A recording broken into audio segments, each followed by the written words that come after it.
Να σας καλωσορίσουμε στην τελευταία συνεδρίαση της σημερινής ημέρας του συνεδρίου. Να παρακαλέσω να κλείσουμε τις πόρτες για να έχουμε καλύτερη ακουστική ή τουλάχιστον τη μία.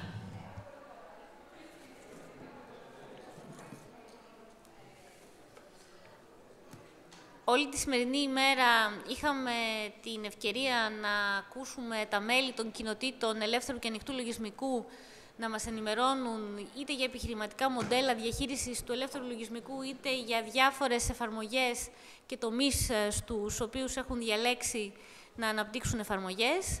Και κλείνοντας τη σημερινή ημέρα, το πρόγραμμα του συνεδρίου περιλαμβάνει ένα στρογγυλό τραπέζι με σκοπό να δούμε αν και κατά πόσον είναι εφικτό στη χώρα μας να χρησιμοποιήσουμε όλη αυτή την τεχνογνωσία και τις ενεργές κοινότητες που έχουμε στον χώρο του ελεύθερου και ανοιχτού λογισμικού, έτσι ώστε να έχουμε άμεση εφαρμογή και ευεργετικά αποτελέσματα τόσο στη δημόσια διοίκηση όσο και στην οικονομία. Για να το συζητήσουμε αυτό, είναι μαζί μας ο καθηγητής κύριος Διομήδης Πινέλης, ο οποίος πριν από λίγο ολοκλήρωσε και το workshop που έδωσε ως συντονιστής. Ενώ στη συζήτηση θα συμμετέχουν ο κύριος Καραμανόλης, που είναι εμπειρογνώμονας σε θέματα ηλεκτρονικής διακυβέρνησης, ο κύριος Παλαμαρτζής, ο οποίος είναι άνθρωπος που έχει ασχοληθεί με την προγραμματιστής αναλυτής, άνθρωπος που έχει ασχοληθεί ενεργά με την ανάπτυξη εφαρμογών ηλεκτρονικής διακυβέρνησης, ο κύριος Πρίφτης, συνεργάτης της ΕΛΑΚ, ο κύριος Τσιμιτάκης, δημοσιογράφος, και ο κύριος Περαντζάκης, προγραμματιστής αναλυτής. Να δώσω τον λόγο στον κύριο Σπινέλη.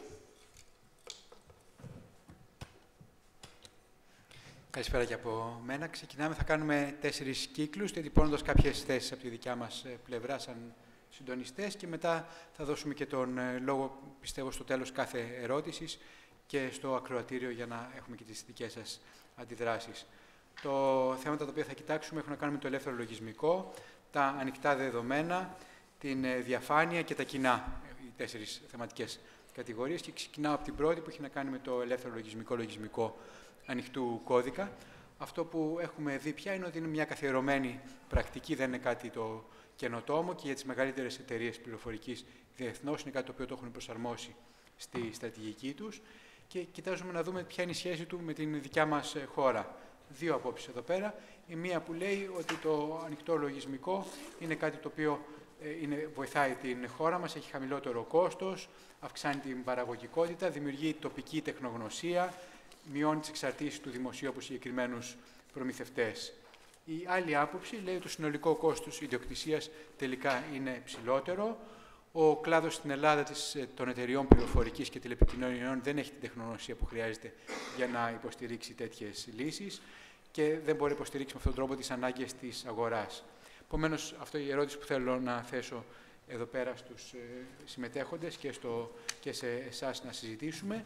Είναι κατά πόσο είναι επιθυμητό και εφικτό να έχουμε μια τέτοια πολιτική εθνική για το ελεύθερο λογισμικού ανοιχτού κώδικα στην Ελλάδα και ειδικά με την τρέχουσα οικονομική συγκυρία, και επίσης πώς μπορούμε να ενισχύσουμε τον κλάδο πληροφορικής στην Ελλάδα για να κινηθεί προς αυτή την κατεύθυνση. Έτσι, τι κάνει δηλαδή ή θα έπρεπε να κάνει το κράτος και τι μπορεί να κάνει η κοινότητα η δικιά μας για να βοηθήσει να κινηθούμε σε αυτή την κατεύθυνση και ειδικά να κινηθεί η αγορά πληροφορικής προς αυτή την κατεύθυνση.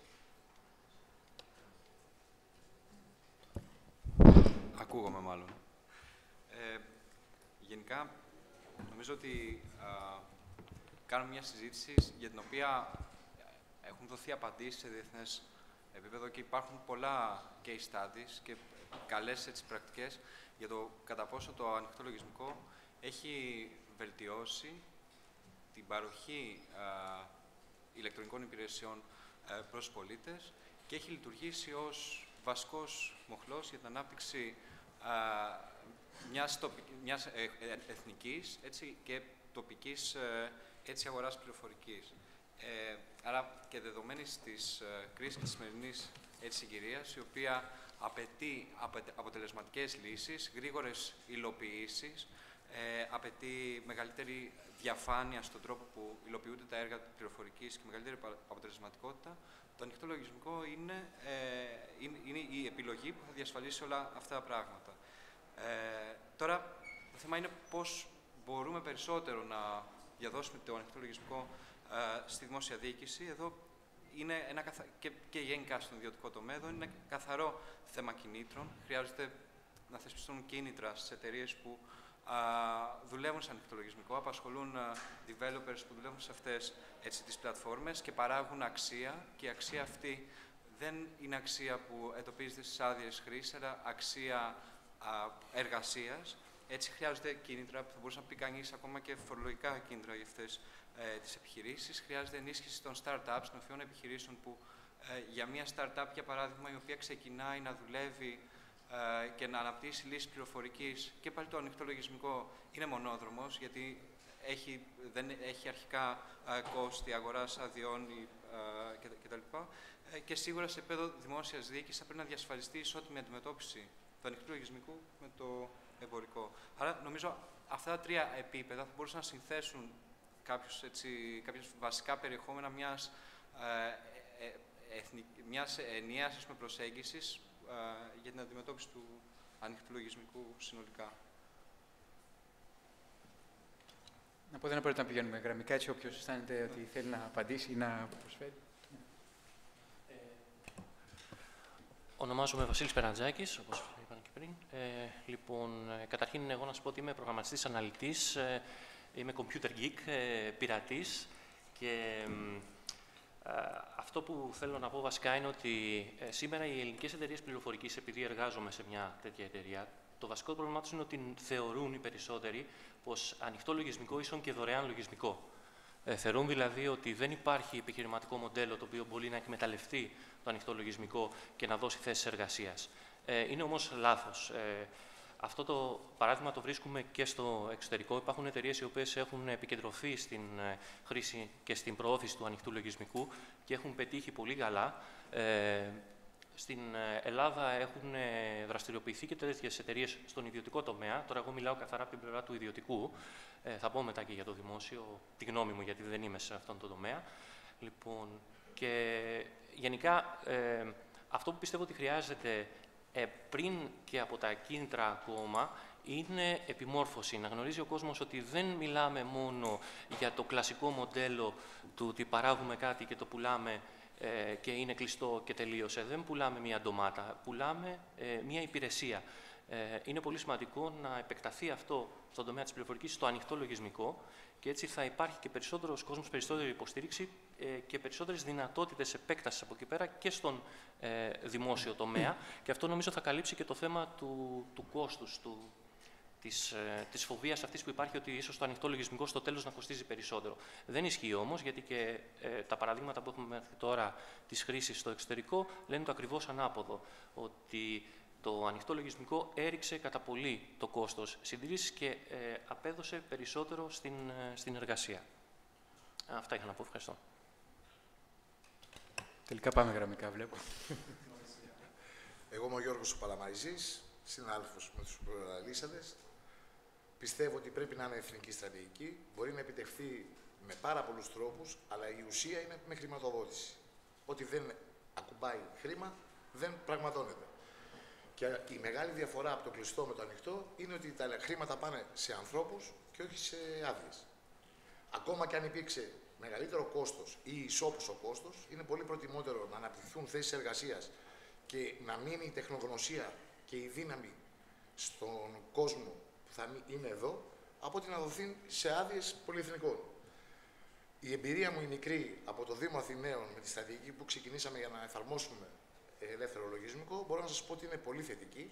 Ολοκληρώνουμε πράγματα με πολύ κόπο βέβαια και ελάχιστο κόστος, γιατί χρησιμοποιήσαμε μόνο in-house developers, 2 συγκεκριμένα. Ολοκληρώθηκε το Alfresco πλήρες document management στο Δήμο Αθηναίων. Θα ξεκινήσει full από την 1η Ιουνίου. Δεν θα υπάρξει ούτε ένα χαρτί. Είναι ήδη τα πρακτικά Δημοτικού Συμβουλίου, να σας πω ότι εδώ και ένα χρόνο παίρνουν μία υπογραφή στο τέλος και όχι 55 εκτυπώσεις και υπογραφές όπως ήταν πριν. Και το κόστος ήταν πραγματικά μηδαμινό. Αλλά κάποια στιγμή πιστεύω ότι το κόστος πρέπει να το βγάλουμε έξω και να μιλάμε πάντα για όφελος και στη γνώση και στις θέσεις εργασίας. Στρατηγικά το κράτος πρέπει να κινηθεί προς τα εκεί, αλλά αυτό είναι μια πολιτική που μπορούμε να την κουβεντιάσουμε σε δεύτερο στάδιο. Ευχαριστώ. Ας πάμε γραμμικά. Νομίζω αυτό λειτουργεί μόνο του. Καλησπέρα και από μένα. Είμαι Αθανάσιος Πρίφτης από την ΕΛΑΚ. Θα προσπαθήσω λίγο να πιέσω τη ζήτηση να γίνει λίγο πιο επιθετική και λίγο πιο, ας το πούμε, πραγματική στα θέματα που υπάρχουν τώρα. Ένα θέμα είναι ότι το πρέπει να μην ξεχνάμε που ήρθε το ανοιχτό λογισμικό. Το ανοιχτό λογισμικό προέρχεται από μια σειρά από υπερβάσεις, οι οποίες συνέβηκαν σε διάφορα θέματα και στον κώδικα και στον τρόπο αδειοδότησης, αλλά και στους ανθρώπους, στη σχέση που είχαμε με τα συστήματα τα οποία μπήκαν μέσα και ούτω καθεξής. Οι υπερβάσεις αυτές, οι οποίες ήταν πολύ έντονες σε διαφορετικά σημεία και εκφράστηκαν με διαφορετικούς τρόπους, προσπάθησε το σύστημα που έχουμε απέναντί μας να τις κανονικοποιήσει. Και αυτό το σύστημα προσπάθησε να κανονικοποιήσει το ανοιχτό λογισμικό με δύο τρόπους. Λέγοντας στην αρχή ότι είναι μη σοβαρό και στο δεύτερο ότι είναι μη υλοποιήσιμο, ότι δεν γίνεται να κάνεις κάτι με το ανοιχτό λογισμικό. Αυτά τα δύο πια, όταν και τα δύο ξεπεράστηκαν, κανονικοποιήθηκαν γιατί πια όλες οι μεγάλες εταιρείες έχουν οικειοποιηθεί το ανοιχτό λογισμικό και πια μπορούν πολύ εύκολα να βασίζουν λύσεις και στο ανοιχτό λογισμικό και όχι. Εγώ θεωρώ λοιπόν ότι θα πρέπει να συνεχίσουμε να είμαστε υπερβατικοί και περισσότερο επιθετικοί σε αυτά που σκεφτόμαστε όσον αφορά τις πολιτικές μας προς το ανοιχτό λογισμικό. Και θα πρότεινα για παράδειγμα στη δημόσια διοίκηση, μια που γίνεται και τόσο μεγάλη συζήτηση τώρα για τον τρόπο που θα αναδιαρθρωθεί, που θα μετασχηματιστεί, που θα μεταρρυθμιστεί και ό,τι άλλο, να λέγαμε ότι ένα βασικό project της δημόσιας διοίκησης είναι η ίδια δημόσια διοίκηση καταρχήν να αναλάβει να περάσει όλα τα συστήματά της ανοιχτό λογισμικό.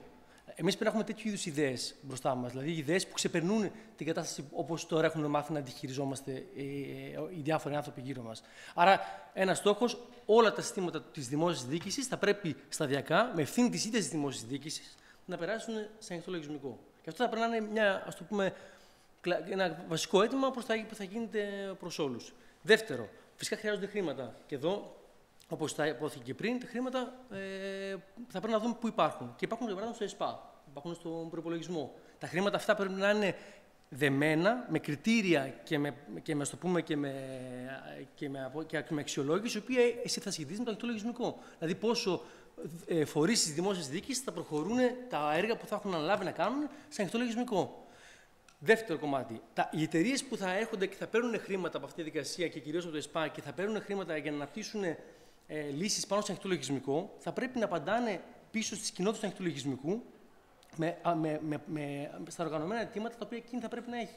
Δηλαδή, αν αυτή τη στιγμή οι κοινότητες του ανοιχτού λογισμικού έχουν ανάγκη, δεν ξέρω, από να κάνουν ένα συγκεκριμένο project, να έχουν συγκεκριμένο εξοπλισμό ή να προγραμματιστούν με πράγματα, θα πρέπει οι εταιρείες που αυτή τη στιγμή καρπώνονται τα χρήματα από το ΕΣΠΑ ή από άλλες πηγές δημόσιες να αναγκάζονται και να βρούμε ένα μηχανισμό τέτοιο, ώστε να μπορέσουμε να γυρίσουμε πίσω χρήματα αυτά και να γίνουν στις κοινότητες ώστε να γίνονται παραπάνω project. Άρα, το ελάχιστο που θα πρέπει να συζητάμε στα θέματα αυτά είναι τέτοιου είδους τακτικές, οι οποίες δεν χρειάζεται να έρθουν, ας το πούμε, να συγκρουστούν και να πούμε τώρα ότι ανοιχτό κλειστό και το ένα ή το άλλο. Όχι. Θέλουμε συγκεκριμένα πράγματα να γίνουν για το ανοιχτό λογισμικό μέσα στο πλαίσιο αυτό που συζητάμε τώρα. Δηλαδή, όλη η δημόσια διοίκηση θα πάρει ένα μπούσουλα στον οποίο θα υλοποιεί τα πάντα σε ανοιχτό λογισμικό. Τελείωσε. Και από εκεί πέρα μετά θα αρχίσουν να χτίζονται ομάδες και πράγματα γύρω από αυτό. Και εδώ είναι ένα θέμα να συζητήσουμε κατά πόσο το ανοιχτό λογισμικό γίνεται ας το πούμε, πολύ κομβικό σημείο οποιαδήποτε μεταρρύθμιση τεχνολογικής ή άλλης σε χώρο το οποίο αφορά δημόσιο τομέα. Αυτά για αρχή. Ωραία, λοιπόν. Και Ματθαίος Τσιμιντάκης, τώρα θα παραβιάσω ανοιχτοστήρα. Συμφωνώ με όλα όσα είπαν οι προηγούμενοι. Αλλά συμφωνώντας, δεν μπορώ να μην κάνω και λίγο κριτική και να μην πω ότι. Και χάρηκα ιδιαίτερα που άκουσα το Θανάση στον Πρίφτη να το βάζει σε πολιτική βάση το πράγμα, γιατί κατά τη γνώμη μου πάντοτε ήταν σε πολιτική, έπρεπε να είναι σε πολιτική βάση το πράγμα. Σας θυμίζω ότι υπήρξαν εποχές όπου υπήρξε μια διοίκηση η οποία ήταν πιο φιλική θεωρητικά απέναντι στο ανοιχτό λογισμικό και στο ελεύθερο λογισμικό. Παρ' όλα αυτά οι προσδοκίες της διαψεύστηκαν. Και διαψεύστηκαν γιατί ακριβώς η αντίληψη που υπήρχε σε όλους όσους ασχολούμασταν από διάφορες θέσεις, από πιο μακριά ή από πιο κοντά, ήταν ότι είναι η βέλτιστη πρακτική, άρα η βέλτιστη πρακτική θα επικρατήσει. Και τι συνέβη στο τέλος? Ήρθε η Microsoft, υπέγραψε ένα μνημόνιο με την πιο φιλική, ξαναλέω, κυβέρνηση που είχαμε μέχρι σήμερα απέναντι σε αυτές τις πολιτικές και καταλάβαμε όλοι ότι δεν πάνε να περνάνε νόμοι, δεν πάνε να υπαγορεύουν ότι θα πρέπει να εξετάζονται συγκεκριμένα. Αναφέρεται και στο site της ΕΛΑΚΟ 3979. Ένας πολύ καλός νόμος, ο οποίος στην πράξη δεν εφαρμόζεται και δεν μπορεί να εφαρμοστεί. Γιατί υπάρχει πίεση των εταιριών και υπάρχει μια αντίληψη για το τι σημαίνει ανάπτυξη και πώς επιτυχάνεται καλύτερα η ανάπτυξη. Και επιστρέφω τώρα στο αρχικό ερώτημα. δεν μπορώ να το δω ξεκομμένο από τη συνολική συζήτηση για την ανάπτυξη στη χώρα. Τι είναι καλύτερο, να πάμε με μεγάλες εταιρείες οι οποίες θα δημιουργήσουν εδώ πέρα μικρότερες μονάδες, οι οποίες θα εντάσσονται σε διεθνή, ας πούμε, παγκόσμια πλάνα παραγωγής και να είμαστε ένα κομμάτι να εξάρτημα σε αυτή τη μηχανή, ή ας πούμε να αναπτύξουμε την εθνική ενδεχομένως βιομηχανία, δεν θα ήταν βιομηχανία, δεν ξέρω τι θα πρέπει να το πω, να το πω βιοτεχνία, βιομηχανία παραγωγής λογισμικού. Ενώ αν πρέπει να ενισχύσουμε δια της ρυθμίσεως, αν η κυβέρνηση πρέπει να έχει ρυθμιστικό ρόλο στο να ευνοεί συγκεκριμένα και να αναλαμβάνει συγκεκριμένες νομοθετικές και πρακτικές ενέργειες για να ευνοεί την ελληνική κοινότητα παραγωγής λογισμικού. Είτε αυτοί είναι μικρομεσαίες επιχειρήσεις, είτε είναι κοινότητες προγραμματιστών, είτε μεμονωμένοι προγραμματιστές. Λοιπόν, επομένως, κατά τη γνώμη μου είναι σαφέστατο ότι αν το δει κανείς από μια πολιτική, οικονομική σκοπιά, ας πούμε, το ανοιχτό λογισμικό ενδείκνυται γιατί ακριβώς μετατοπίζει το βάρος από τις άδειες στους ανθρώπους.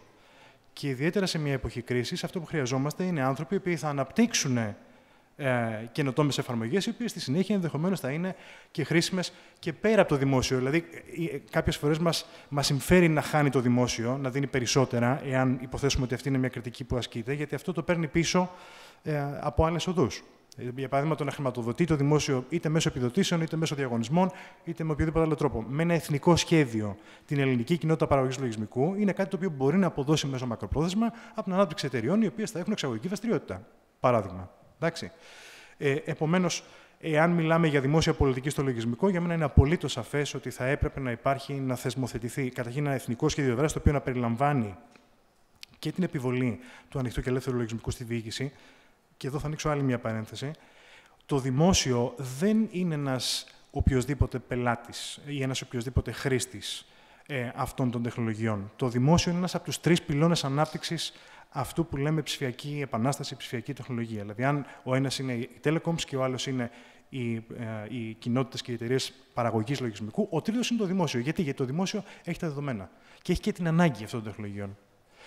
Άρα έχει ιδιαίτερη σημασία, το δημόσιο μπορεί να θεσπίσει διαδικασίες, μπορεί να στρέψει τα πράγματα σε συγκεκριμένες κατευθύνσεις ή μπορεί να παραδοθεί σε αυτό που της λέει η αγορά. Λοιπόν, μέχρι σήμερα συνέβη...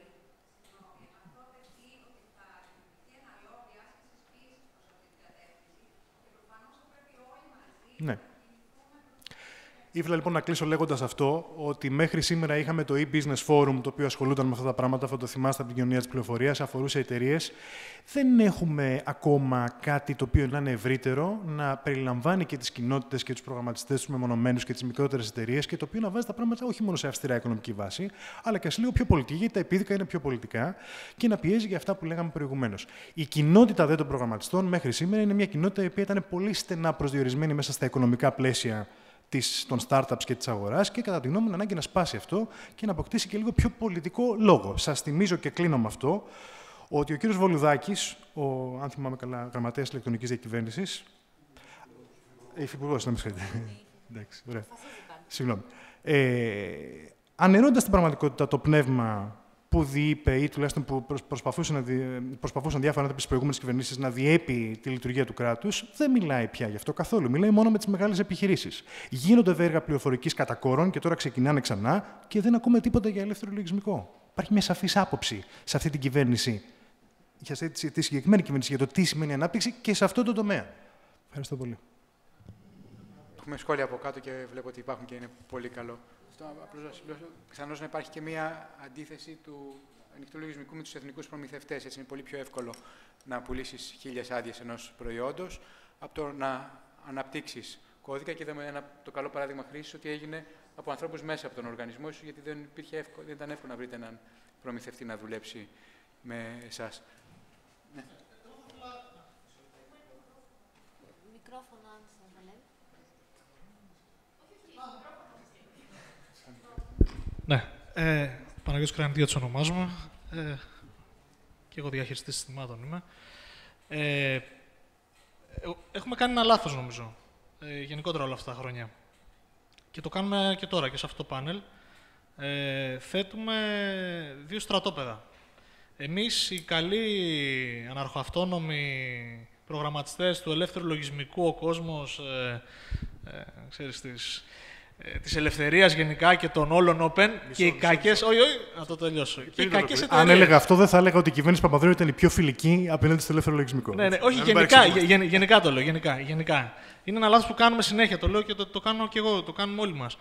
Και έχουμε βάλει απέναντι συνέχεια τις εταιρείες. Ένα λάθος που έγινε, κατά τη γνώμη μου, την προσωπική και στην περίοδο της διακυβέρνησης Παπανδρέου, που ήταν η πιο φιλική, ήταν ότι και τότε εξακολουθούσαμε να βλέπουμε ως έναν ξεχωριστό κόσμο τις μεγάλες εταιρείες, γενικά τις εταιρείες, τους εθνικούς προμηθευτές.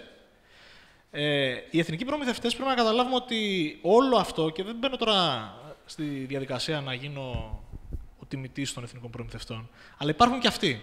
Και καλώς ή κακώς αυτοί είναι που παίζουν το παιχνίδι όλα αυτά τα χρόνια. Και το παίζουν γιατί ακριβώς μπορούσαν να το παίξουν. Υπήρχαν πάρα πολλά λεφτά, ανεξάρτητα από αν ήταν δανεικά και πρέπει να επιστραφούν ή οτιδήποτε άλλο. Υπήρχαν πολλά λεφτά και μπορούσαν να τα διαχειριστούν. Και το πιο εύκολο πράγμα, όπως είπε ο κ. Σπινέλης, ήταν να πουλήσουν άδειες λογισμικού. Να είναι box movers, απλά. Ωραία. Αυτό που όμως δεν έχουμε καταλάβει είναι ότι και χωρίς τις εταιρείες, εθνικές ή μη, οι οποίες θα μπορέσουν να υποστηρίξουν έργα τα οποία πρέπει να είναι σε παραγωγική λειτουργία, το μοντέλο του ανοιχτού λογισμικού μόνο και μόνο από ιδεολογική άποψη που πρέπει να το βάλουμε στο δημόσιο ή σε μια ιδιωτική εταιρεία που θέλει να κάνει τη δουλειά της, πρέπει να έχουμε στο μυαλό μας ότι το τέλος θα πρέπει να κάνει τη δουλειά της. Πράγμα που σημαίνει ότι χρειάζεται μια επαγγελματική υποστήριξη. Την επαγγελματική υποστήριξη θα πρέπει να τη δώσουν κάποιοι που να έχουν το capacity ανάλογα με τη δουλειά την οποία έχουν κάνει, να μπορούν να έχουν τη δυνατότητα να την προσφέρουν. Δηλαδή, δεν μπορεί ένας μεμονωμένος προγραμματιστής, για παράδειγμα, να είναι πίσω από ένα πολύ μεγάλο project. Ναι, τελειώνω, κύριε Σπινέλη. Το θέμα λοιπόν είναι το εξής.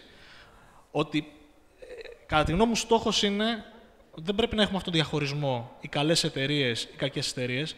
Θα πρέπει να μπορέσουμε εμείς, σαν κοινότητα, και το επόμενο βήμα είναι να πείσουμε τις εθνικές εταιρείες ότι ακριβώς επειδή δεν έχουν δεν μπορούν να παίξουν πια το μοντέλο του box moving, να επενδύσουν στο ελεύθερο λογισμικό, να φτιάξουν προϊόντα πάνω σε ελεύθερο λογισμικό και αυτοί οι δύο κόσμοι που αυτή τη στιγμή τους έχουμε ξεχωριστά να γίνουν ένας. Γιατί όσο δεν το καταφέρνουμε, δεν μπορούμε να έχουμε το αποτέλεσμα που θέλουμε και χάνουμε χρόνο στη σύγκρουση. Πρέπει να δώσουμε μια σύντομη απάντηση. Να βάλουμε άλλη μια σχόλιο ή τοποθέτηση ή ερώτηση και μετά θα πάμε στο επόμενο και μαζί να δώσουμε και απαντήσεις, γιατί έχουμε και συγκεκριμένο χρόνο.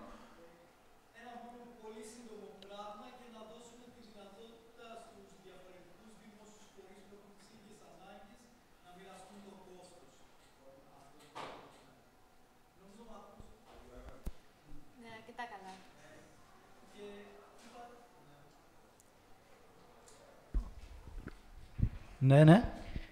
Και είπα και να δώσουμε τη δυνατότητα σε αυτούς που έχουν τις ίδιες ανάγκες να μοιραστούν το κόστος αυτών, γιατί αυτό είναι ένα από τα βασικά πλεονεκτήματα του ελεύθερου λογισμικού και δεν βλέπω να το εκμεταλλεύεται κανείς, γιατί κανένας δεν ξέρει τι κάνει ο άλλος. Ωραία.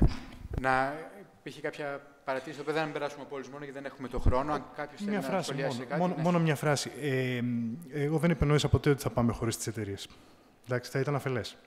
Αλλά λέω ότι το δημόσιο που έχει αυτό το βαρύνοντα ρόλο, όχι μόνο στο πώς οργανώνει τις υπηρεσίες του, αλλά και στην εξέλιξη αυτής της υπόθεσης, πρέπει να βάζει κάποιους κανόνες. Και είναι βέβαιο ότι βάζοντας αυτούς τους κανόνες πρέπει να κάνει και να ασκεί ενεργητικές πολιτικές, εθνικό σχέδιο δράσης, το οποίο μπορεί να σημαίνει συγκεκριμένα πράγματα και θα συζητήσουμε παρακάτω, για να ευνοεί την ανάπτυξη αυτών των εργαλείων και αυτών των τεχνολογιών. Προφανέστατα χρειάζονται εθνικοί προμηθευτές. Αλλά υπήρχε κάποιος λόγος να υπογράψουμε με τη Microsoft το μνημόνιο? Δεν υπήρχε. Δεν έχει ενδιαφέρον η συζήτηση. Διαφωνώ και με τους δυο σας. Και θα σας πω γιατί διαφωνώ και με τους δυο σας. Γιατί αφενός. Καταρχήν, το ανοιχτό λογισμικό έχει τη δυνατότητα να γίνει ιδεολογία. Και η ιδεολογία σημαίνει ότι έχει και πολιτική και κοινωνική και οικονομική, ας το πούμε, κανόνες, νόρμες και τρόπους λειτουργίας, τρόπους εργασίας, τρόπους επικοινωνίας. Εμείς αδικούμε πάρα πολύ τον ρόλο αυτής της ιδεολογίας που για μένα είναι ήδη διαμορφωμένη, γιατί θα τη συζητήσουμε και σε άλλα θέματα μετά πώς εξελίσσεται η ιδεολογία, και πάμε και την κάνουμε. Ανάλογα τι μας βολεύει. Την κάνουμε δηλαδή αν είναι υπέρ επιχειρήσεις, κατά της επιχειρήσης, ξέρω εγώ, αν είναι η κυβέρνηση ή άλλοι όχι. Δεν έχει και σημασία αυτό. Εδώ, στη σημερινή εποχή δεν έχει και σημασία να ενώ έχουμε εμείς την ευκαιρία να συμμετέχουμε σε μια ιδεολογία η οποία διαπερνά τα προηγούμενα αυτά που ξέραμε ως κόμματα και ως καταστάσεις πολιτικής, και είδαμε πολιτικά πράγματα να συμβαίνουν μέσα από το ανοιχτό λογισμικό, τα οποία δεν φανταζόμασταν πριν, εμείς πάμε και ξαναθέτουμε το ανοιχτό λογισμικό στο μέρος της ιδεολογίας που είναι τώρα. Δηλαδή, ξέρω μια ιδεολογία η οποία είναι συντηρητική και καλά προοδευτική και τρώει ή οτιδήποτε άλλο. Και το αντίστοιχο λάθος που βάζουμε την ιδεολογία αυτή στον οποίο αν θα πάμε με τις επιχειρήσεις μαζί ή όχι. Μα δεν υπάρχει αυτό το δίλημμα. Η ιδεολογία είναι εδώ. Εμείς συνιστούμε μια ιδεολογία που έχει πάρα πολύ ενδιαφέρον και ως τέτοια πρέπει να την εντοπίσουμε. Ότι πρέπει να βρούμε καινούριους κώδικες. Έχουμε καινούριους κώδικες επικοινωνίας, έχουμε καινούριους κώδικες εργασίας, καινούριους κώδικες συνεργασίας και προσφοράς, και αυτούς πρέπει να τονίζουμε. Και η συζήτηση αυτή που ανοίγει τώρα είναι ακριβώς στο λάθος δρόμο. Εμείς πρέπει να τονίσουμε τα πράγματα που η κοινότητα αυτή, στο μεγαλύτερο της πλαίσιο, κάνει καλά και τα κάνει διαφορετικά και δημιουργεί πολιτικές καταστάσεις με την άλλη έννοια του πολιτικού, όχι του κομματικού, με την έννοια της πολιτικής κατάστασης σε μια κοινωνία, οι οποίες είναι αναπάντεχες, απρόβλεπτες και οι οποίες κανείς δεν μπορούσε να καταλάβει τι θα γίνει. Και σε αυτό πρέπει να τονίσουμε. Και όχι τουλάχιστον όσο αφορά εμείς το επίπεδο ότι δεν είμαστε εταιρείες του πολυεθνικές, για να αρχίσουμε να παίζουμε τώρα το ένα ή το άλλο. Αυτό. Να πάρουμε λίγο χρόνο από το επόμενο και να το. Ναι.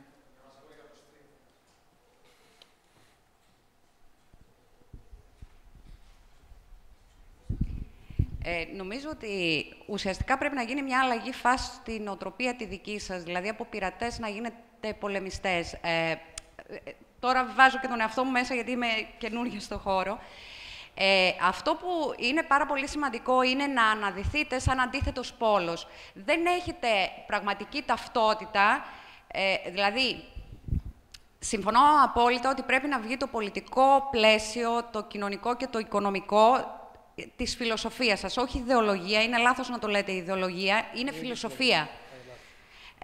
Καινούρια, η οποία ταιριάζει με την σύγχρονη πραγματικότητα, με τις επιχειρήσεις του 21ου αιώνα.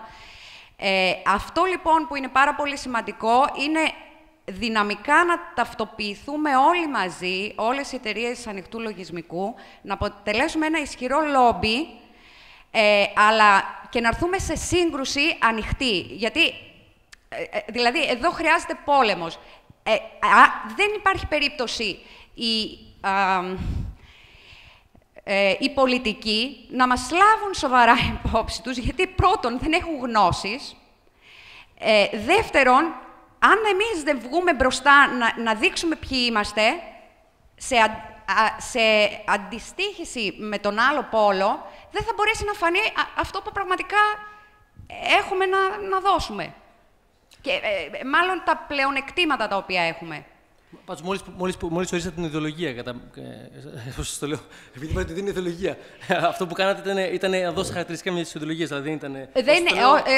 Διαφωνώ με την ιδεολογία, είναι πάρα πολύ στενός όρος. Είναι φιλοσοφία. Έχει μια άλλη φιλοσοφία ο ανοιχτός κώδικας σε σχέση με τις εταιρείες μονοπωλιακού χαρακτήρα.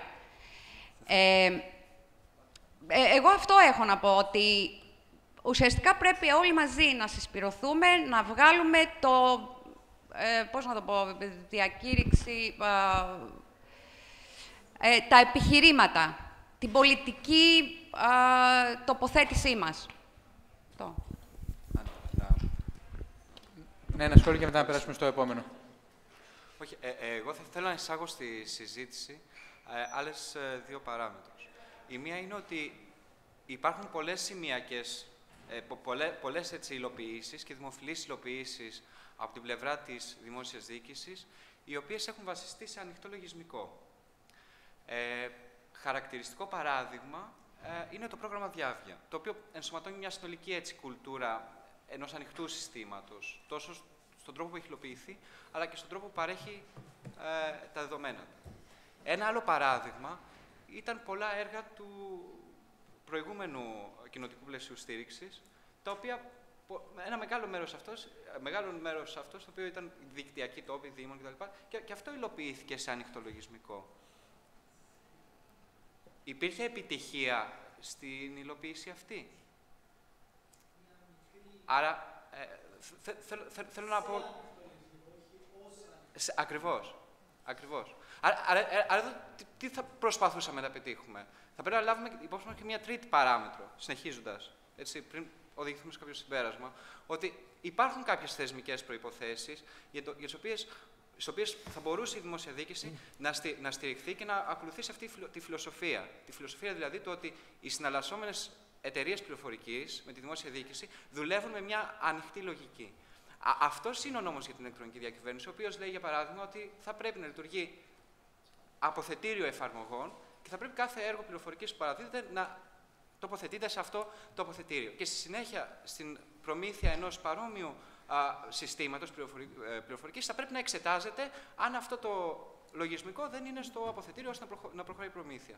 Δυστυχώς, ενώ υπάρχουν θεσμικές προϋποθέσεις, υπάρχει νόμος, χρειάζεται κανονιστική εξειδίκευση για να εφαρμοστεί ο νόμος. Άρα, θέλω να πω ότι υπάρχουν γενικά οι εταιρείες δουλεύουν. Εγώ θα έλεγα πολλά παραδείγματα, δουλεύουν είτε σε ανοιχτό είτε σε κλειστό λογισμικό. Το θέμα είναι να δεις αυτά που παράγουν, τι αποτέλεσμα δίνουν δεδομένα προς τα έξω. Μπορεί η δημόσια διοίκηση, ένας οργανισμός του δημόσιου τομέα, να έχει τον κώδικα και να τα εξελίξει. Αναπτύσσονται κοινότητες χρηστών γύρω από αυτές τις υλοποιήσεις. Θα έλεγα να μην περιορίσουμε τη συζήτηση μόνο σε μια τεχνολογική βάση, αλλά να τη σκεφτούμε και λίγο, να τη διευρύνουμε και προς αυτή την κατεύθυνση. Μια τοποθέτηση υπήρχε, ναι. Ναι, μια γρήγορη τοποθέτηση. Απλά ως εργαζόμενος σε ιδιωτική εταιρεία, η οποία δεν ασχολείται με συμβάσεις με το δημόσιο, δεν ασχολούμαστε καθόλου δηλαδή με εργασίες που έχουν να κάνουν καθαρά με το δημόσιο. Αυτό που θέλω να πω για το ανοιχτό λογισμικό είναι ότι έχει ένα παραπάνω πλεονέκτημα από το κλειστό. Και η δικιά μου εταιρεία φτιάχνει κλειστό λογισμικό. Απλά στο ανοιχτό λογισμικό έχουμε τη δυνατότητα να έχουμε μεταπτώσεις δεδομένων γρηγορότερα και ασφαλέστερα. Η επιστήμη της πληροφορικής είναι πολύ καινούρια. Και τι γίνεται, εάν κάποια στιγμή ένα proprietary σύστημα για οποιοδήποτε λόγο πάυσει να έχει υποστήριξη, υπάρχει σοβαρό πρόβλημα από εταιρείες του χώρου που το χρησιμοποιούν ή που θέλουν να περάσουν σε ένα καινούριο σύστημα πιο μοντέρνο, να το εξυγχρονίσουν. Αυτό το πρόβλημα το λύνει το ανοιχτό λογισμικό. Και εκεί νομίζω βοηθάει και το repository των εφαρμογών στο δημόσιο. Το οποίο θα πρέπει να υλοποιηθεί. Ακριβώς, ναι, πρέπει να υλοποιηθεί. Αυτό θα βοηθήσει από την πλευρά του δημοσίου. Τώρα, από την πλευρά του ιδιωτικού τομέα, το ανοιχτό λογισμικό βοηθάει σε αυτό, ότι έχουμε πολύ εύκολη πρόσβαση στα δεδομένα μας, όσο παλιά και να είναι, και στις λειτουργίες μας, όσο πίσω και να είναι, και δεν χάνουμε την συνέχεια. Είναι πολύ σημαντικό για την αποτελεσματικότητα των επιχειρήσεων. Μην το βλέπουμε δηλαδή μόνο στο πλαίσιο του στενού δημόσιου τομέα. Είναι και θέμα, επειδή όλες οι εταιρείες και το οικονομικό σύστημα να δουλεύει με χρήματα, θέλουμε να παράγουμε, δεν θέλουμε να τα χάνουμε κιόλας. Λοιπόν, είναι πολύ σημαντικό να έχουμε τη δυνατότητα μέσω του ανοιχτού λογισμικού να έχουμε αυτή τη συνέχεια. Είναι ένας ακόμα παράγοντας ο οποίος θεωρώ ότι είναι πάρα πολύ σημαντικός και τον καλύπτει πλήρως το ανοιχτό λογισμικό. Ευχαριστώ. Περάσουμε στον επόμενο κύκλο που έχει να κάνει με τα ανοιχτά δεδομένα και αν είναι να το συζητήσουμε εκεί πέρα. Έχουμε άλλα δύο. Κάποια πράγματα λίγο έτσι να τα τακτοποιήσουμε. Σάκης Τσαπέλας, για όσους δεν με γνωρίζουν, από τα 25 χρόνια που ασχολούμαι με τα έργα πληροφορικής στο δημόσιο, θα ήθελα πρώτα απ' όλα να δούμε κάποια πράγματα ορολογίας και ορισμών. Όταν λέμε έργο πληροφορικής, είναι ένα σύνθετο έργο, το οποίο η ανάπτυξη λογισμικού είναι ένα μικρό κομμάτι. Έχει μέσα λογισμικό, ένα μεγάλο κομμάτι γίνεται ανάπτυξη custom λογισμικού και παίρνουμε και έτοιμα πακέτα. Τα μεγαλύτερα έργα πληροφορικής στο δημόσιο, το μεγάλο τους κομμάτι είναι custom ανάπτυξη. Όταν λοιπόν μιλάμε για άδειες, αν θέλετε αυτό το κομμάτι στο δημόσιο δεν είναι κρίσιμο, αυτό που ακούγεται πάντοτε είναι σε θέματα ανοιχτού λογισμικού, αν μπορούμε κρίσιμες λειτουργίες του δημοσίου να τις κρεμάσουμε πάνω σε ανοιχτό λογισμικό. Αυτό δεν αποτελεί δίλημμα, γιατί άμα κοιτάξετε ό,τι μιλάμε σε άδειες, σε πακέτα, δεν είναι κρίσιμες. Άμα μιλάμε δηλαδή για office automation εφαρμογές, δεν είναι κάτι κρίσιμο για το ελληνικό δημόσιο, ούτε για εφαρμογές πρωτοκόλλου, ούτε για τα υπόλοιπα. Το άλλο κομμάτι, θα έλεγα, ανοιχτό λογισμικό, δεν υπάρχει ανοιχτό και κλειστό, υπάρχει κάποιο που είναι εμπορικό σε μορφή πακέτου. Το δημόσιο προμηθεύεται πάντοτε και το ανήκει ο κώδικας ο οποίος αναπτύσσεται. Άρα είναι ανοιχτό λογισμικό, είναι ελεύθερο λογισμικό, δεν έχει και κανένα απόρριτο. Θα μπορούσε το ελληνικό δημόσιο να το δημοσιεύει κιόλας έτσι το λογισμικό, το οποίο παραλαμβάνει από τους αναδόχους. Το ερώτημα είναι, και αυτό που αφορά το ελληνικό δημόσιο, είναι η βιωσιμότητα αυτού του λογισμικού. Ποιοι άνθρωποι θα το συντηρούν και θα μπορούν αυτές οι απαιτήσεις που έχει το ελληνικό δημόσιο να κάνει σωστά και με ασφάλεια αυτά τα οποία θέλει, να μπορεί να τα κάνει σε βάθος χρόνου. Η ιστορία τι με έχει διδάξει? Ενώ στο ελληνικό δημόσιο φτιάξαμε μεγάλα μηχανογραφικά κέντρα, εντάξει, το ΚΕΠΙΟ, το ΚΙΙΚΙ, όλα αυτά, και στην αρχή, στην ουσία τι έκανε? Οι προμήθειες του ελληνικού δημοσίου δεν ήταν τίποτα άλλο παρά hardware, εντάξει, και ανέπτυσε το ελληνικό δημόσιο τις εφαρμογές από μόνο του, και αυτό το μοντέλο απέτυχε. Τι γίνεται? Πήγαμε σε μοντέλο, μετά αρχίσαμε να μιλάμε για ολοκληρωμένα πληροφοριακά συστήματα. Και με τη λέξη ολοκληρωμένα χάναμε και τον μπούσουλα το τι βάζουμε ο καθένας μέσα. Έχουμε τώρα πάλι το κίνημα και το δικό σας με το ανοιχτό λογισμικό. Δεν πιστεύω ότι τα προβλήματα έχουν αλλάξει. Ένα είναι πάντοτε, αν παίρνουμε το λογισμικό, αν πρέπει να είναι ανοιχτό, που πρέπει να τοποθετούμαστε, δηλαδή μπορεί να παραλαμβάνει κάποιος ένα λογισμικό το οποίο γι' αυτό να είναι κλειστό, είναι ένα μαύρο κουτί και δεν ξέρει τι είναι σε μια κρίσιμη εφαρμογή. Δεν μπορεί δηλαδή να είναι το λογικό, το τεστάρο δουλεύει καλό ή κακό. Άρα ένα θέμα λοιπόν που πρέπει να υπάρχει μια τοποθέτηση είναι αν το λογισμικό μπορεί να είναι και κλειστό. Το άλλο είναι αν είναι υπομορφή πακέτου. Υπομορφή πακέτου το ανοιχτό λογισμικό μπορεί να είναι, γιατί το ανοιχτό λογισμικό δεν είναι κατά ανάγκη και δωρεάν λογισμικό. Άλλο ανοιχτό και άλλο ότι επειδή κάποιοι άνθρωποι επώνυμα το συντηρούν, και αυτό θα μπορούσε να ήταν ένας ρόλος και της ΕΛΑΚ αλλά και των πανεπιστημίων, δηλαδή μακροχρόνια να εγγυώνται προϊόντα, και θα το πρότεινα εγώ και η ίδια η ΕΛΑΚ αλλά και τα ίδια τα πανεπιστήμια μας, που έχουν φοιτητές οι οποίοι μπορούν και μακροχρόνια και επιστημονικό προσωπικό να στηρίξουν και λογισμικό ανοιχτό επώνυμο, να έχουν μακροχρόνιες δεσμεύσεις ότι αυτό θα το συντηρούν. Εγώ δηλαδή θα χαιρόμουν άμα είχα το φίλο μου το Διομήδη και μου έλεγε ότι εγώ στο πανεπιστήμιό μου για 20 χρόνια αυτό δεν το δεσμεύω με το εργαστήριό μου, μέχρι να πάρω εγώ σύνταξη θα υπάρχουν άνθρωποι και θα το συντηρούν. Και μπορείτε να το χρησιμοποιείτε γιατί υπογράφει το τμήμα μου εμένα ένα συμβόλαιο ότι αυτό το πράγμα θα το συντηρεί. Άρα μην κοιτάμε ότι έχουμε ένα πόλεμο ανάμεσα σε ανοιχτό λογισμικό και σε εταιρείες. Και οι εταιρείες, δηλαδή όταν αναλαμβάνουν ένα έργο, ένα μικρό κομμάτι είναι η προμήθεια, έτσι, λογισμικού. Μην ξεχνάμε τώρα ότι άδειες έχουμε και σε ένα RDBMS, έτσι. Έχουμε και σε λειτουργικά συστήματα, έχουμε και σε οτιδήποτε τέτοιο. Αυτά λοιπόν, άμα να αναλύσουμε και δούμε ποιο πρέπει να είναι η συνεργασία που πρέπει να έχει η χώρα μας και να αναπτύσσει επώνυμο λογισμικό, ποιος είναι ο ρόλος των ακαδημαϊκών ιδρυμάτων και ποιος είναι ο ρόλος της αγοράς, αν θέλετε, σε δύσκολες περιόδους που και κεφάλαια δεν υπάρχουν ακόμα και από τις εταιρείες να επενδύσουν για να κάνουν έρευνα και ανάπτυξη, όλα αυτά πώς μπορούν να παντρευτούν μαζί με τις ανάγκες του κράτους να υλοποιηθούν, και εκεί πέρα βρίσκουμε και τη χρυσή τομή σε αυτό που λέμε κόστος, το τι πρέπει να κοστίζει κάτι. Αλλά αν θέλει την τοποθέτησή μου και το ανοιχτό λογισμικό πρέπει να του βρούμε το κόστος του, το σωστό και τις διαδικασίες του για να μπορεί να προχωρήσει και να φύγει από νηπιακά βήματα. Προχωρήσουμε στο επόμενο κομμάτι. Νομίζω ότι έχει μια παρεξήγηση που έχει γίνει. Μπορούμε να δώσουμε στο επόμενο. Μία φράση. Αν μου επιτρέπετε, επειδή ευχαριστούμε πολύ τον κύριο Τσαπέλα για την τοποθέτησή του. Θα την πω μετά.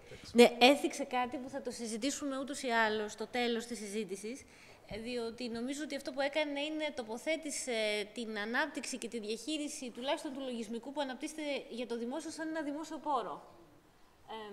Και μας είπε κάποιες σκέψεις να συζητήσουμε πώς θα μπορούσαμε να κάνουμε και τη μακροχρόνια διαχείριση αυτού. Επειδή αυτό είναι ένα θέμα που ούτως ή άλλως θα το συζητήσουμε στο τέλος της συζήτησης, να μιλήσουμε λίγο για τα ανοιχτά δεδομένα που είναι κάτι πιο συγκεκριμένο και θα έχουμε την ευκαιρία να τοποθετηθούμε και πάνω σε αυτό που μας πρότεινε στον τελευταίο γύρο. Και έτσι λοιπόν θα σας φέρω στα ανοιχτά δεδομένα. Τα ανοιχτά δεδομένα έχουν το καλό ότι σε σχέση με την ευρύτερη λογική του ανοιχτού και ελεύθερου λογισμικού είναι κάτι πιο χειροπιαστό. Είναι μια διεθνή τάση που τα τελευταία 5 χρόνια παίζει καθοριστικό ρόλο στη δημιουργία νέων πολιτικών σε ό,τι αφορά την ηλεκτρονική διακυβέρνηση Και με τα λύπης μου, τουλάχιστον από την οπτική του πανεπιστημιακού, βλέπω ότι στην Ελλάδα η πρόοδος που έχουμε σημειώσει σε αυτόν τον τομέα στην πράξη είναι από πολύ μικρή έως μη υπαρκτή. Με δεδομένο ότι είναι μια πολιτική η οποία επιβάλλεται σε πολλές φορές από το γεγονός ότι η ανάπτυξη περιεχομένου, όπως είναι πολιτισμικό ή εκπαιδευτικό περιεχόμενο, χρηματοδοτείται από την Ευρωπαϊκή Ένωση, η οποία επιβάλλει στην πράξη τη διαχείρισή του ως ανοιχτό δεδομένο, ενώ αν και φαίνεται ότι υπάρχει ένα κανονιστικό πλαίσιο, παρόλα αυτά δεν υπάρχουν απτά αποτελέσματα προς την κατεύθυνση αυτή. Ένα χαρακτηριστικό είναι ότι αυτή τη στιγμή είμαστε όντως από τις λίγες χώρες που δεν έχουμε έναν κεντρικό διαδικτυακό τόπο μέσα από τον οποίο μπορεί να γίνεται η προώθηση διαφορετικών κατηγοριών δημόσιων ανοιχτών δεδομένων, τα οποία θα μπορούσαν να είναι γεωχωρικά, που ούτως ή άλλως θα έπρεπε και είναι ανοιχτά, όπως επίσης και δεδομένα που νομίζω ότι για μια χώρα όπως η Ελλάδα έχουν ιδιαίτερη σημασία, όπως παραδείγματος χάρη δεδομένα που σχετίζονται με πολιτισμικό περιεχόμενο. Αυτό λοιπόν που θα ήθελα να θέσω σαν ερώτημα είναι, επειδή δεν θεωρώ ότι έχει νόημα να συζητάμε πώς φτάσαμε ως εδώ είμαστε τώρα, υπάρχει κάτι που πιστεύετε ότι θα μπορούσαμε να κάνουμε, ένα ή δύο θέματα, μέτρα, σαφείς πολιτικές που θα μπορούσαμε να εφαρμόσουμε έτσι ώστε να έχουμε μία πιο απτή πολιτική και να προωθήσουμε το θέμα των ανοιχτών δεδομένων. Αν θέλατε να κάνετε μια τοποθέτηση. Να αρχίσουμε ανάποδα. Λοιπόν, ευκαιρίας δοφήσης, θα απαντήσω στο προηγούμενο που ήθελα. Να πείτε και για μένα όμως. Θα πω και εσάς κάτι. Δεν είπα ποτέ ότι η διάκριση είναι μεταξύ εταιριών και μη εταιριών. Αυτό που είπα είναι ότι η διάκριση είναι μεταξύ ιδιοκτησίας και υπηρεσίας. Γιατί νομίζω ότι παρεξηγήθηκε αυτό. Προφανώς θα υπάρχουν εταιρείες. Δηλαδή, ξέρετε, στο σοσιαλισμό, στην άλλη ζωή, το βλέπουμε. Αλλά δεν είναι εκεί το θέμα. Το θέμα είναι το δημόσιο θα μιλάει σαν πελάτης απέναντι σε έναν ιδιοκτήτη λογισμικού ή θα μιλάει σαν πελάτης απέναντι σε κάποιον που παρέχει υπηρεσία. Αυτό. Μόνο αυτό. Μου λέτε ότι το πρόβλημα δεν είναι οι άδειες. Βεβαίως, δεν είναι οικονομικά. Ωραία. Χαίρομαι που το λέτε αυτό. Χαίρομαι που το λέτε αυτό, γιατί σημαίνει ότι το πρόβλημα δεν είναι μόνο οι άδειες. Είναι κάτι ευρύτερο. Και γι' αυτό είπα στην αρχή ότι είναι το μοντέλο ανάπτυξης. Θέλεις να ενισχύσεις την τοπική κοινότητα. Πώς το βλέπεις, πώς βλέπεις τα ζητήματα λογοδοσίας, πώς βλέπεις τα ζητήματα των δεδομένων. Να έρθω τώρα λοιπόν στα δεδομένα. Τα θέλεις ανοιχτά. Γιατί τα θέλεις ανοιχτά τα δεδομένα? Τα θέλεις γιατί θες να ευνοήσεις τη λογοδοσία, ας πούμε, δηλαδή να λογοδοτείς τον κόσμο, ή τα θέλεις γιατί θες, ας πούμε, να παρέχεις υπηρεσίες, να κάνεις ένα one-stop shop όπως είναι τα .gov, ας πούμε, ή τα θέλεις γιατί θέλεις, ας πούμε, να παρέχεις σε εταιρείες τα δεδομένα των πολιτών σου. Και εδώ θέλω να πω ότι το ζήτημα των ανοιχτών δεδομένων είναι φορά ευαίσθητο. Βεβαίως, το κομμάτι που έχει να κάνει με την παροχή υπηρεσίας από το δημόσιο θα έπρεπε να εξυγχρονιστεί και να εναρμονιστεί με τα δεδομένα πλέον στο ευρωπαϊκό και στο διεθνές στερέωμα, αλλά σας θυμίζω ότι και στον Καναδά και στις ΗΠΑ και αλλού υπάρχει το εξής. Υπάρχει το πρόβλημα ότι μπορεί να ανοίξεις τα δεδομένα προς εταιρείες και να δημιουργήσεις προβλήματα που έχουν να κάνουν και με τα προσωπικά δεδομένα και με την ασφάλεια. Τα δεδομένα του δημοσίου δεν είναι αρκετά ασφαλή. Πολλό δε μάλλον σε μια κατάσταση που θα παραχωρούνται κιόλας. Σας θυμίζω ότι πριν από 2 μήνες συλλάβανε πόσες εταιρείες που εμπορεύονταν στοιχεία του τάξης και στοιχεία και άλλων υπουργείων. Έτσι. Εκεί λοιπόν, νομίζω ότι αν δεν λύσουμε τα ζητήματα της ασφάλειας και αν δεν δούμε κάθε σετ δεδομένων ξεχωριστά, δεν μπορούμε να δώσουμε μια νέα απάντηση. Αυτή είναι η αντανακλαστική μου. Μου επιτρέπετε να επανατοποθετηθώ. Για το λόγο αυτό μίλησα για γεωχωρικά, που ούτως ή άλλως είναι ανοιχτά, και για δεδομένα πολιτισμικού και εκπαιδευτικού περιεχομένου, τα οποία δεν σχετίζονται με προσωπικά δεδομένα. Έτσι, οπότε να κάνουμε αυτή τη διάκριση εξ αρχής, γιατί αν ξεκινήσουμε να συζητάμε το θέμα που έχει να κάνει με τα προσωπικά δεδομένα, νομίζω ότι θα χρειαστούμε ένα στρογγυλό τραπέζι να συζητάμε μόνο αυτά. Μια φράση μόνο. Επειδή λοιπόν εγώ δεν αισθάνομαι ότι είμαι σε θέση να απαντήσω, γιατί ξαναλέω, τα δεδομένα είναι πολύ διαφορετικών ειδών και ρυθμίζονται από πολύ διαφορετικές πολιτικές, κοινωνικές σχέσεις, νομικές σχέσεις. Αυτό που μου φαίνεται σημαντικό είναι τα δεδομένα να ανοίξουν με έναν τρόπο ο οποίος θα διασφαλίζει την καθολικότητα στην πρόσβασή τους, να αφορά όλους, να εμποδίζει την εμπορική εκμετάλλευση τουλάχιστον πάνω από ένα σημείο και να σέβεται τα προσωπικά δεδομένα και τα ανθρώπινα δικαιώματα. Αλλιώς. Θα προσπαθήσω να πάω λίγο παρακάτω την τοποθέτηση του Μαθαίου ως απάντηση, γιατί ψάχνουμε για πολιτικές μάλλον, αλλά δεν ψάχνουμε ακριβώς για απαντήσεις όπως το θέσατε στην αρχή. Δεν ψάχνουμε δηλαδή κάποιον να το περνάει να μας πει μια μαγική απάντηση. Ψάχνουμε να βρούμε τα παιδιά ανταγωνισμού. Και αν κάποιος ήθελε να απαντήσει στον κύριο Τσαπέλα για αυτό που είπε πριν, θα πρέπει να το ρωτήσει πόσοι από αυτούς που αναπτύξαν λογισμικό στο δημόσιο έγιναν διευθυντές, πόσοι απέκτησαν πραγματική ισχύ μέσα στον χώρο τους για να μπορέσουν να συνεχίσουν να κάνουν αυτό το λογισμικό χρήσιμο και πόσα εργαλεία είχαν στη διάθεσή τους και συνεργάτες και ανθρώπους για να το κάνουν κάτι το οποίο είναι πραγματικά χρήσιμο για τους υπόλοιπους. Αυτή είναι μια καλή, ας το πούμε, χαρτογράφηση των ανθρώπων που όντως δούλεψαν με λογισμικό στη δημόσια διοίκηση και τι κατάφεραν να κάνουν παρακάτω μετά από αυτό. Άρα το θέμα είναι το πεδίο του ανταγωνισμού πάντα. Και εδώ ο Μαθαίος έχει ένα δίκιο όταν λέει ότι τα ανοιχτά δεδομένα δεν είναι ανοιχτά ή κλειστά. Τα ανοιχτά δεδομένα είναι πολύ πιο πολύπλοκα, δεν είναι σαν το λογισμικό ακριβώς, γιατί κουβαλάνε πάνω τους ακριβώς πολλές σχέσεις διαφορετικού επίπεδου. Τώρα, ας δούμε το παράδειγμα των γεωγραφικών δεδομένων. Ναι, καλή η συζήτηση για τα γεωγραφικά δεδομένα, μόνο που αυτή τη στιγμή υπάρχει ήδη η Google που δίνει ενδιαφέροντα πεδία δεδομένων. Υπάρχουν τα OpenStreetMaps, τα οποία και αυτά δουλεύουν σε ένα τέτοιο μοντέλο. Και υπάρχει και τοπικές προσπάθειες που στη χώρα μας υπάρχουν που δίνουν γεωγραφικά δεδομένα. Για μένα το στοίχημα μιας πολιτικής που υπερβαίνει, όπως είπαμε πριν, αυτό που ξέρουμε μέχρι τώρα και πάει να μιμηθεί το ανοιχτό λογισμικό στο όπως ξεκίνησε, θα ήταν να δέναμε τα δεδομένα με το υλικό τους αποτέλεσμα, με το material, με την υλική τους υπόσταση. Και για παράδειγμα, θέλουμε να ανοίξουμε την ERT, τα δεδομένα της ERT και να έχουμε τα δεδομένα της ERT, που θα πρέπει να πείσουμε την ERT, να την πιέσουμε, να ανοίξει και τις υποδομές της παραγωγής των δεδομένων. Δηλαδή να μπορέσουμε να πείσουμε να κάνουν ανθρώπους ερασιτεχνικές ή άλλες παραγωγές, δημιουργώντας νέο περιεχόμενο το οποίο έχει τις σχέσεις τις οποίες θέλουμε να έχει. Δεν μπορούμε, ας το πούμε, ξαναλέω, σαν ιδεολογία, φιλοσοφία, πείτε όπως θέλετε, ανοιχτού λογισμικού, να βάζουμε ξανά το ανοιχτό λογισμικό στο να λύσει κάποιο πρόβλημα τωρινό αποτελεσματικότητας ή όχι, ιδίως σε περίοδο κρίσης.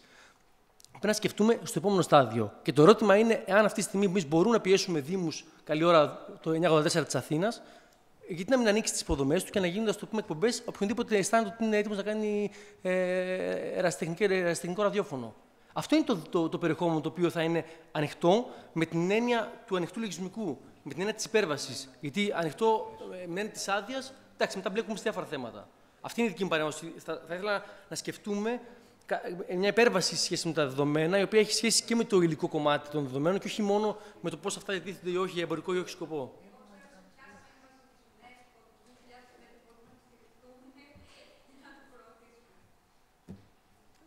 Πολύ χρήσιμο.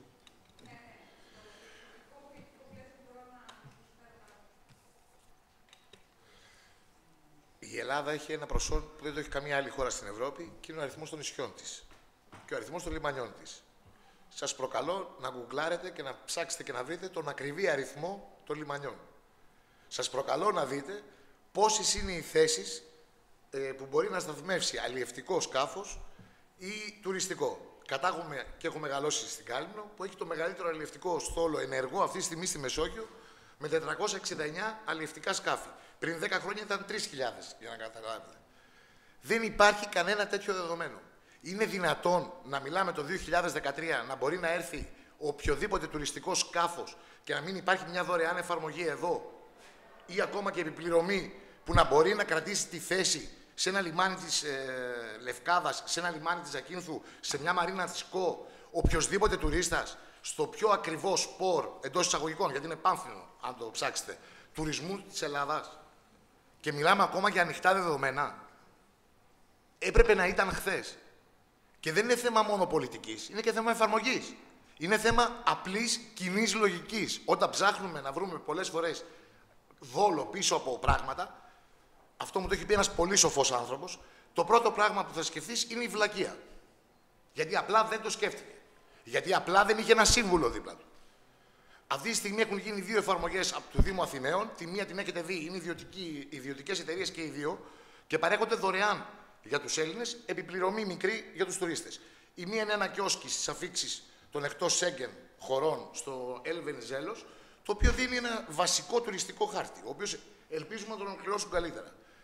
Είναι δυνατόν να μην υπάρχει ιστορικό μονοπάτι, είτε είναι η ενοποίηση των αρχαιολογικών χώρων, αλλά δεν είναι καταγεγραμμένα και ψάχνεις να τα βρεις.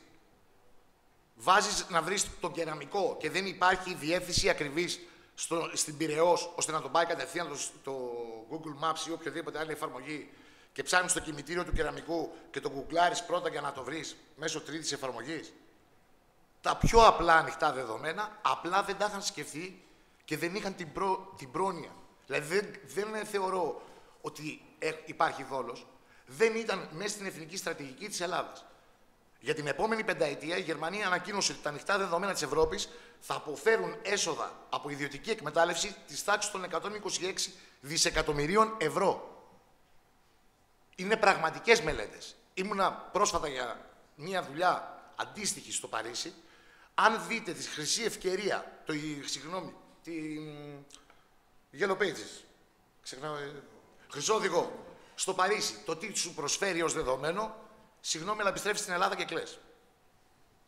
Δωρεάν και πλήρη εκμεταλλεύσιμη. Οπότε προτείνω απλά να σκεφτούμε. Το κράτος μπορεί να έρθει μετά.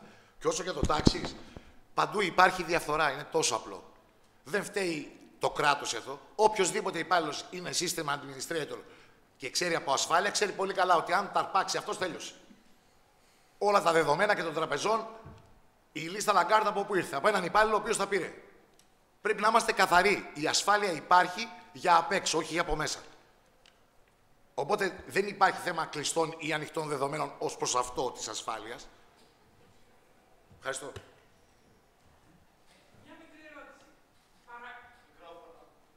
Μου επιτρέπετε να ολοκληρώσουμε τον κύκλο των τοποθετήσεων και να την κάνετε μετά?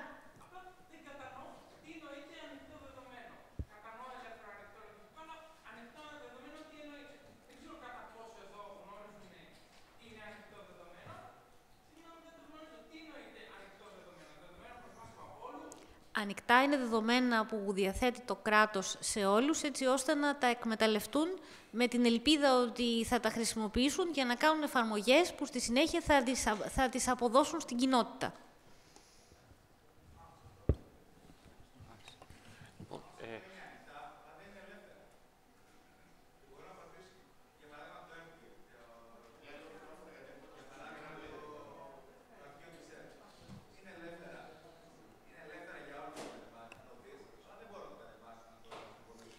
Το αρχείο της ΕΡΤ δεν είναι ανοιχτά δεδομένα, με την έννοια ότι μπορείς να τα δεις, αλλά δεν μπορείς να τα επεξεργαστείς για να παράγεις άλλα πράγματα πάνω σε αυτά.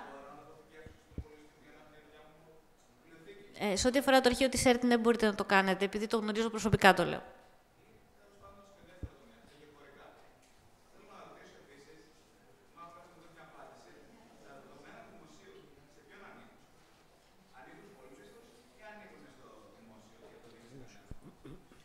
Θέλετε ο επόμενος από το πάνελ που θα μιλήσει να απαντήσει και σε αυτό το ερώτημα? Λοιπόν, καταρχήν τα ανοιχτά δεδομένα έχουν αξία μόνο όταν τα χρησιμοποιούμε. Τώρα, το αν θα τα κατεβάσουμε ή όχι στον υπολογιστή μας, αυτό έχει να κάνει με διάφορα θέματα. Δηλαδή, γεωχωρικά, για παράδειγμα, δεδομένα. Από όσο ξέρω, αρκετά από αυτά είναι προσβάσιμα και μπορούμε να τα κατεβάσουμε στον υπολογιστή μας. Υπάρχουν στο SGIS, σε κάποια σελίδα, συγκεκριμένες πληροφορίες που είναι σε διάφορα format, αλλά υπάρχουν πληροφορίες οι οποίες είναι τόσο πολλές και τόσο μεγάλες, είναι τόσο τεράστιος ο όγκος, που θα χρειαζόταν ένα mainframe για να τα κατεβάσει στον υπολογιστή, οπότε εκεί δεν έχει νόημα. Εκεί μιλάμε για χρήση των δεδομένων αυτών από μια εφαρμογή, την οποία όμως μπορεί να την αναπτύξεις εσύ.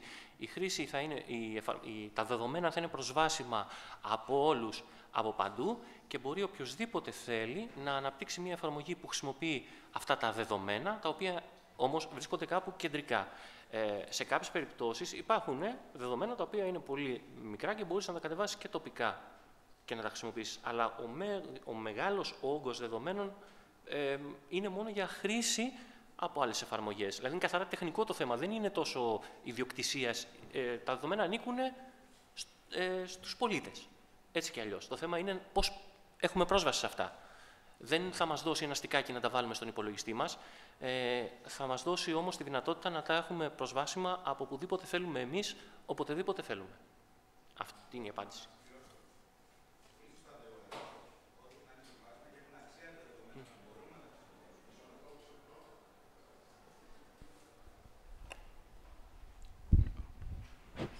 Αναδία.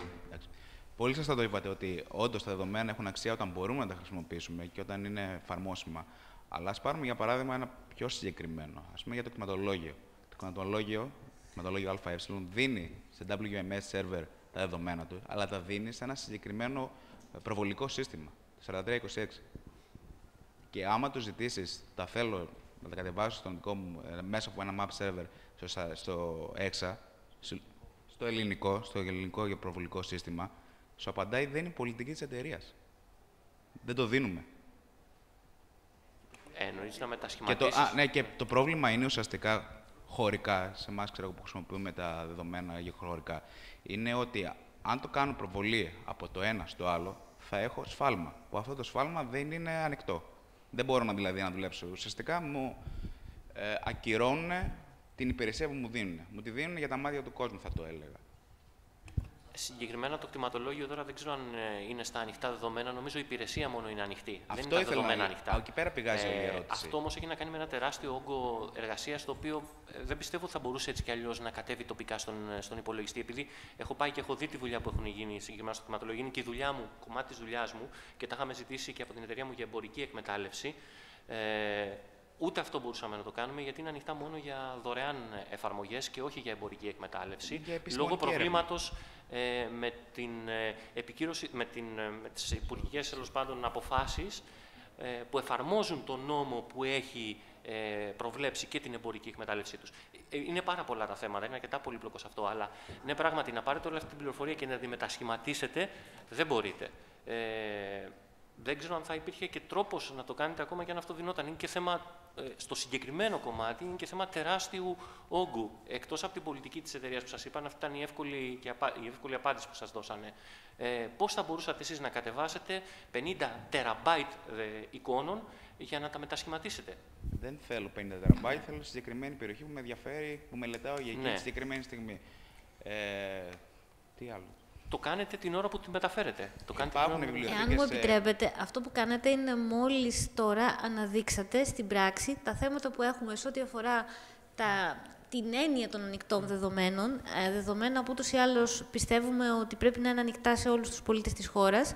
Για να εφαρμόσουμε μια σωστή εθνική πολιτική, θα πρέπει πρώτα απ' όλα να καθορίσουμε συγκεκριμένα φορμάτ, τα οποία θα είναι όντως ανοιχτά και εύκολα διαχειρίσιμα από ένα μεγάλο όγκο εφαρμογών.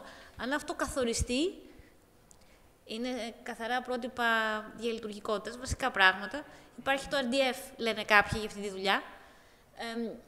Θα μπορούσαμε ίσως πιο εύκολα να εξασφαλίσουμε ότι τα δεδομένα αυτά θα είναι εύκολα διαχειρίσιμα και επαναχρησιμοποιήσιμα από όλους. Θα μου επιτρέψετε όμως εδώ να πω ότι η λογική των ανοιχτών δεδομένων είναι ότι δεν τα δίνουμε ανοιχτά απλά για να τα πάρουν όλοι, τα δίνουμε ανοιχτά διότι έτσι θα διευκολύνουμε τους πολίτες να συμμετέχουν στην ανάπτυξη εφαρμογών, τις οποίες πιθανά το κράτος να μην προλαβαίνει, να μην μπορεί, να μην έχει καν σκεφτεί ότι θα μπορούσε να τις δημιουργήσει, έτσι ώστε να συνεισφέρουμε πιο ενεργά στην κοινωνία των πολιτών. Και μου επιτρέπετε εμένα να το βλέπω αυτό από την στενή, ίσως ελαφρώς ιδεολογική, πανεπιστημιακή σκοπιά. Οπότε αυτή είναι η λογική που θα πρέπει να κινηθούμε και γι' αυτό πιθανά χρειαζόμαστε στρατηγικές. Θα ήθελα λιγάκι να με βοηθήσετε σε μια ερώτηση που έχω πολύ συχνά σε συζήτηση. Δεν θα σας αφήσω να κάνετε άλλη όμως. Όχι, τελευταία πραγματικά. Πολλές φορές όταν συζητάω περί αυτού του θέματος, έρχεται στην επιφάνεια η ερώτηση «Μα καλά, αυτά τα δεδομένα αποκτήθηκαν με λεφτά του ελληνικού λαού, γιατί δεν μας τα δίνουν?» Τι τους απαντάω? Συγγνώμη να κάνω εγώ μια ερώτηση. Θα ήταν σωστό αυτά τα δεδομένα τα οποία περιλαμβάνουν μεταξύ άλλων, ας πούμε, και το ότι εγώ έχω ένα διαμέρισμα στους αμπελοκήπους να είναι ανοιχτά σε εταιρείες για εκμετάλλευση και για ανάπτυξη εφαρμογών? Είναι σωστό. Πώς τις συμπεριλαμβάνουν?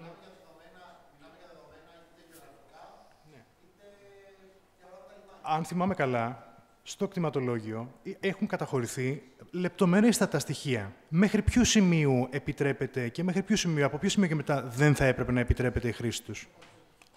Να απαντήσω σε αυτό. Μιλάμε μόνο για τα γεωχωρικά δεδομένα, όχι για τα προσωπικά. Να απαντήσω σε αυτό. Μιλάμε μόνο για τα γεωχωρικά δεδομένα. Δεν είναι ανοιχτά τα δεδομένα που έχουν καταγράψει ποιος έχει ποια περιουσία. Δεν μιλάμε γι' αυτό. Δεν μιλάμε καν για τα όρια των περιουσιών. Μιλάμε μόνο για τα γεωχωρικά δεδομένα. Αυτά είναι δεδομένα τα οποία οποιοδήποτε έχει μάτια μπορεί να τα δει. Δηλαδή να πάει επί τόπου και να τα δει. Δεν απαγορεύεται σε κανέναν να σκετσάρει την περιοχή. Αυτά τα δεδομένα μιλάμε. Δεν μιλάμε για τα προσωπικά δεδομένα. Προς Θεού, αυτά είναι τελείως off. Αυτό αναδεικνύει το θέμα της πολυπλοκότητας που έλεγα πριν. Έτσι, ότι όταν μιλάμε για ανοιχτά δεδομένα πρέπει να διακρίνουμε. Έτσι, δεν είναι το ίδιο. Πρώτα εκεί, διότι περιμένει πάρα πολλή ώρα. Όχι, Το χρειαζόμαστε εμείς για το streaming.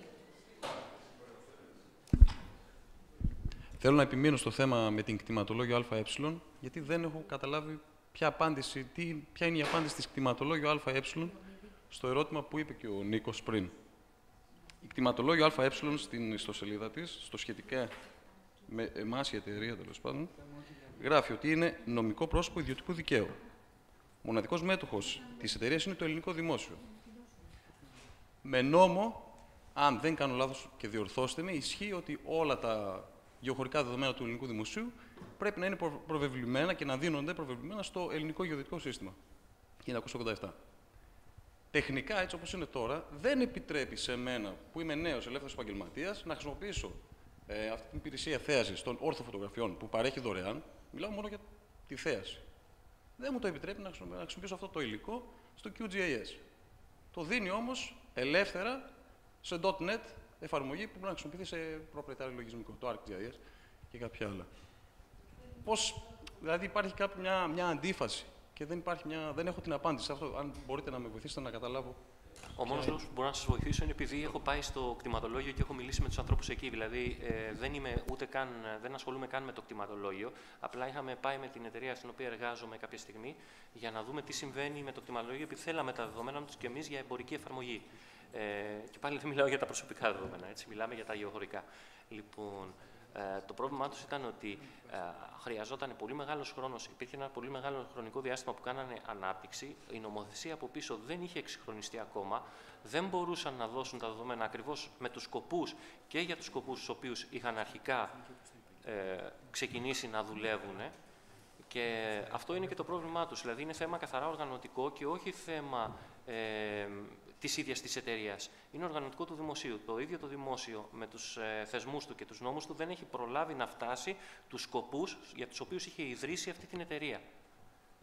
Είναι ακριβώς αυτό που συζητάμε εδώ. Δηλαδή είναι το τι πρέπει να κάνουμε για μια εθνική στρατηγική για ανοιχτά δεδομένα. Είναι ακριβώς αυτό.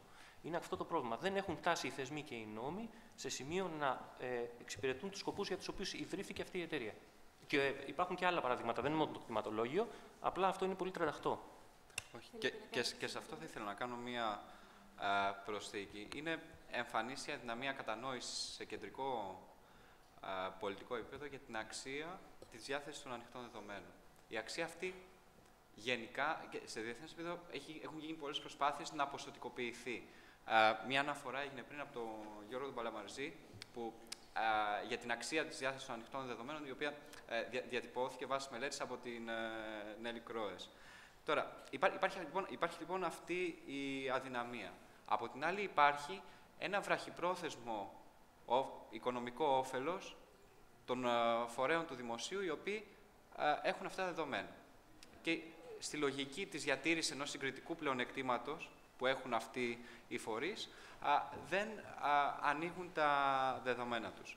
Από την άλλη, ευρύτερα, υπάρχουν κάποιες προϋποθέσεις, κάποιο περιβάλλον, κυρίως θεσμικό περιβάλλον, είτε είναι σε ευρωπαϊκό επίπεδο, με ευρωπαϊκές οδηγίες όπως το PSI, το Public Sector Information, είτε είναι σε εθνικό επίπεδο,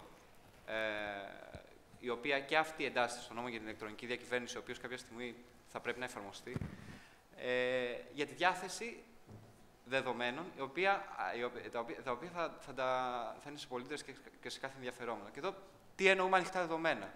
Για να έρθουμε πάλι σε ένα κοινό σημείο στο οποίο μπορούμε να συζητάμε. Ανοιχτά δεδομένα σίγουρα δεν είναι τα αρχεία TIFF. Δεν είναι τα αρχεία PDF. Ανοιχτά δεδομένα είναι τουλάχιστον αρχεία σε ανοιχτά πρότυπα, έτσι θα μπορείτε, για παράδειγμα σε XML, ώστε να είναι μηχαναγνώσιμα. Δηλαδή machine readable. Έχει γίνει προσπάθεια την περίοδο, και είμαι σε θέση να το γνωρίζω, του 2009 έως το 2012, να υπάρχουν και να υλοποιούνται πολιτικές διάθεσης ανοιχτών δεδομένων. Η προσπάθεια αυτή κινήθηκε σε δύο επίπεδα. Μέσα από συγκεκριμένες περιπτώσεις και μετά σε θεσμικό επίπεδο να υπάρχουν κάποιοι νόμοι που θα είναι η βάση.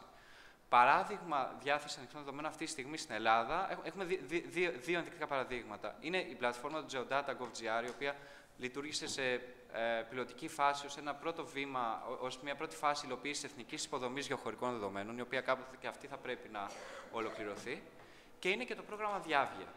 Και εδώ είναι μια άλλη, ας πούμε έτσι, ένα άλλο κόνσεπτ διάθεσης ανοιχτών δεδομένων, δηλαδή το κατά πόσο τα ανοιχτά δεδομένα, εκτός από το ότι συνιστούν το πετρέλαιο αυτό που λέμε της ψηφιακής οικονομίας, είναι και εργαλείο ελέγχου και διαφάνειας προς τον πολίτη. Θα συνεχίσω λίγο με το παράδειγμα του Διάβια, γιατί είναι και το επόμενο θέμα. Φανταστείτε λοιπόν ότι το Διάβια δίνει αυτή τη στιγμή ανοιχτά δεδομένα. Πολλοί μπήκαν στη διαδικασία να χτίσουν εφαρμογές πάνω σε αυτό. Και τι εφαρμογές έχτισαν? Έχτισαν δύο ειδών εφαρμογές. Εφαρμογές που μπορείς να ελέγξεις και να οπτικοποιήσεις καλύτερα τις δαπάνες της δημόσιας διοίκησης, αλλά και εφαρμογές οι οποίες θα είχαν εμπορικό ενδιαφέρον. Για παράδειγμα, θέλω από το πρόγραμμα Διάβια να βλέπω τις διακηρύξεις για συγκεκριμένα είδη που ενδιαφέρουν. Το χαρτί Α4, για παράδειγμα. Και έτσι, πολλοί προμηθευτές από όλα τα μέρη της Ελλάδας να κατεβαίνουν σε διαγωνισμούς, να ανοίξουν δηλαδή την αγορά. Άρα, θέλω να πω ότι υπάρχουν καλές πρακτικές που έχουν γίνει, δεν αρχίζουν από το μηδέν. Νομίζω ότι σημερινές συναντήσεις όπως αυτή που έχουμε σήμερα θα μπορούσαν να ενθαρρύνουν στο να και η Ελλάδα αλλά και γενικά φορείς και κοινότητες να διαμορφώνουν προτάσεις πολιτικής για τη διάδοση ανοιχτών δεδομένων. Τέτοιες είναι, για παράδειγμα, ότι κάθε έργο πληροφορικής θα πρέπει να έχει ως προδιαγραφή τη διάθεση ανοιχτών δεδομένων, με βάση τους περιορισμούς που ανέφερε πριν και ο Ματθαίος, εξαιρώντας τα προσωπικά δεδομένα και τα δεδομένα εθνικής ασφάλειας και άμυνας. Άρα αυτή είναι μια πρόταση πολιτικής που θα μπορούσε να βγει, ας πούμε, από τη σημερινή συνάντηση. Και σίγουρα θα πρέπει να υπάρχει και οργανωμένη πίεση στους φορείς στο να ανοίξουν τα δεδομένα. Και η πίεση αυτή έρχεται από τέτοιες συναντήσεις, και οργανωμένα και σίγουρα με τα πολιτικά κόμματα τα οποία θα πρέπει να ενσωματώνουν, είτε είναι το επίπεδο κοινοβουλευτικού ελέγχου, τέτοιες έτσι πρακτικές και λογικές και κατευθύνσεις. Ωραία, επομένως, πριν προβούμε σε άλλες ερωτήσεις που σας προτρέπω να τις αφήσετε για το τέλος, να περάσουμε στο επόμενο σκέλος της συζήτησης, που είναι το πρόγραμμα Διάβια. Να επιτρέψουμε στον κύριο Σπινέλη να κάνει μια μικρή τοποθέτηση και θα έχετε την ευκαιρία και στο τέλος, στο τέλος μπορείτε να κάνετε συνολικά ερωτήσεις. Νομίζω ότι υποτιμάτε τη δυνατότητά μας να πίνουμε και να σκεφτόμαστε ταυτόχρονα. Απλώς να θέσω το πλαίσιο της συζήτησης για τη διαφάνεια. Αναφέρθηκε πριν ο κ. Καλαμανός για την Διάβια, που ήταν όντως ένα πρόγραμμα τομή. Το θέμα είναι να δούμε πώς μπορεί να επεκταθεί αυτό. Ας πούμε, θα μπορούσε να περιλάβει και τις δράσεις της Βουλής, ή θα μπορούσε να υποχρεώνει τις υπηρεσίες να δίνουν περισσότερα μεταδεδομένα. Ή ένα άλλο πράγμα που νομίζω ότι είναι ιδιαίτερα σημαντικό είναι ότι σε ένα δύσκολο πλαίσιο επιβαρύνουμε συνέχεια τις δημόσιες υπηρεσίες με παραπάνω υποχρεώσεις. Λόγου χάρη, ενώ έχουν να διακινούν τα έγγραφα με έναν τρόπο, να τα βάζουν και στη Διάβια. Θα μπορούσαμε να πούμε ότι η Διάβια είναι ο αποκλειστικός τρόπος για την διακίνηση των εγγράφων και να μειωθούν όλες οι άλλες υποχρεώσεις τους. Επομένως, αυτό που θέλω να θέσω σαν ερώτηση είναι ποιο πιστεύετε ότι μπορεί να είναι το μέλλον της Διάβιας, πώς μπορεί να θωρακιστεί η συνέχισή της. Πιστεύω ότι είναι στο μετέχμιο, δηλαδή μπορεί πολύ εύκολα μια αυριανή κυβέρνηση να πει ότι το σταματάμε, αυτό δεν είναι κάτι το οποίο μας ενδιαφέρει, και πώς μπορεί να βελτιωθεί παραπάνω. Με αυτό να κλείσουμε, έτσι μετά κάνουμε ένα γύρο τοποθετήσεων και κλείνουμε τη συζήτησή μας. Αρχίζω το πρόγραμμα Διάβια. Εδώ έχουμε την τύχη να ήμουν στην ομάδα ανάπτυξης της εφαρμογής του Διάβια και γενικά της οργάνωσης αυτής της δράσης. Ήταν πραγματικά καινοτόμας ως προς το γεγονός ότι καμία απόφαση δεν εκτελείται αν δεν αναρτηθεί. Και αυτή η υποχρέωση προκύπτει από νόμο. Γιατί δυστυχώς στη δημόσια διοίκηση, αν κάτι δεν προβλέπεται θεσμικά, δεν υλοποιείται. Από την άλλη πλευρά, η Διάβια από την αρχή της υλοποίησης λήφθηκε υπόψη ότι η ανάγκη στο να δίνει ανοιχτά δεδομένα. Και όχι μόνο για τους προηγούμενους δύο λόγους που σας είπα, αλλά και να διευκολύνει τους φορείς της δημόσιας διοίκησης να επαναχρησιμοποιούν την πληροφορία. Η Διάβια τώρα δίνει πολλές δυνατότητες, γιατί αυτή τη στιγμή είναι η πιο μαζική εφαρμογή, έτσι αν μπορούσαμε να πούμε εφαρμογή ηλεκτρονικής διακυβέρνησης, που χρησιμοποιείται από τη δημόσια διοίκηση. Δηλαδή είναι μια εφαρμογή στην οποία καθημερινά 17.000 χρήστες ψηφιοποιούν την πληροφορία και την αναρτούν. Σίγουρα αυτή η διαδικασία θα μπορούσε να γίνει καλύτερα στα προηγούμενα στάδια, ώστε τα επόμενα να είναι πιο ποιοτικά. Δηλαδή, να έχεις μεγαλύτερη ποιότητα των παραγόμενων δεδομένων. Σίγουρα το πρόγραμμα Διάβια, από τη στιγμή που ενσωματώνει όλη τη διοικητική πληροφορία, δηλαδή όλες τις αποφάσεις, θα μπορούσε να υποκαταστήσει την διακίνηση, έτσι, την μη ηλεκτρονική διακίνηση εγγράφων. Γιατί κάποιος, ας πούμε, να χρησιμοποιούνται κλητήρες, έτσι, άλλοι τρόποι που έχουν, για παράδειγμα, φάξ ή ό,τι άλλο, τη στιγμή που θα μπορούσες να δώσεις το link ενός αρχείου, μιας απόφασης και να γλιτώσεις μεγάλο κόστος από αυτή τη διανομή. Και από εκεί πέρα υπάρχουν πολλά περιθώρια καλύτερης λειτουργίας με τη συμμετοχή της κοινότητας στο πρόγραμμα Διάβια. Για παράδειγμα, θα μπορούσε να υλοποιηθεί ένας μηχανισμός ανάδρασης, δηλαδή ώστε να υποβάλλονται σχόλια για τη βελτίωση του περιεχομένου των διοικητικών αποφάσεων. Και αυτά τα σχόλια να είναι δημόσια. Δηλαδή, χρειάζεται ένα τέτοιο μεγάλο σύστημα, επειδή ας πούμε, η λογική των κεντρικών μηχανισμών ελέγχου συχνά δεν δουλεύουν. Η Διάβια επιχείρησε να λύσει το θέμα του ελέγχου και την εφαρμογή της με τις υπηρεσίες δημοσιονομικού ελέγχου. Εκεί αυτές οι υπηρεσίες ελέγχουν κάθε δαπάνη την υλοποίηση κάθε δαπάνης, αφού έχει αναρτηθεί στο Διάβια. Όμως αυτό δεν φτάνει. Χρειάζεται ενεργή παρακολούθηση κάθε ενδιαφερόμενου αυτού του προγράμματος και ενεργή εμπλοκή. Και σε ένα βαθμό αυτό τεχνολογικά θα πρέπει να υποστηριχθεί.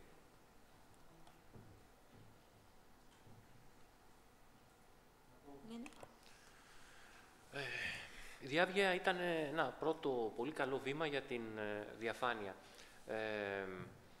Θα μπορεί να εξελιχθεί σε ένα πραγματικά εργαλείο καταπολέμησης της διαφθοράς μεταξύ των άλλων. Δηλαδή, εκτός από την πληροφορία που παρέχει και τη δυνατότητα να εκμεταλλευτεί κάποιος για να βρει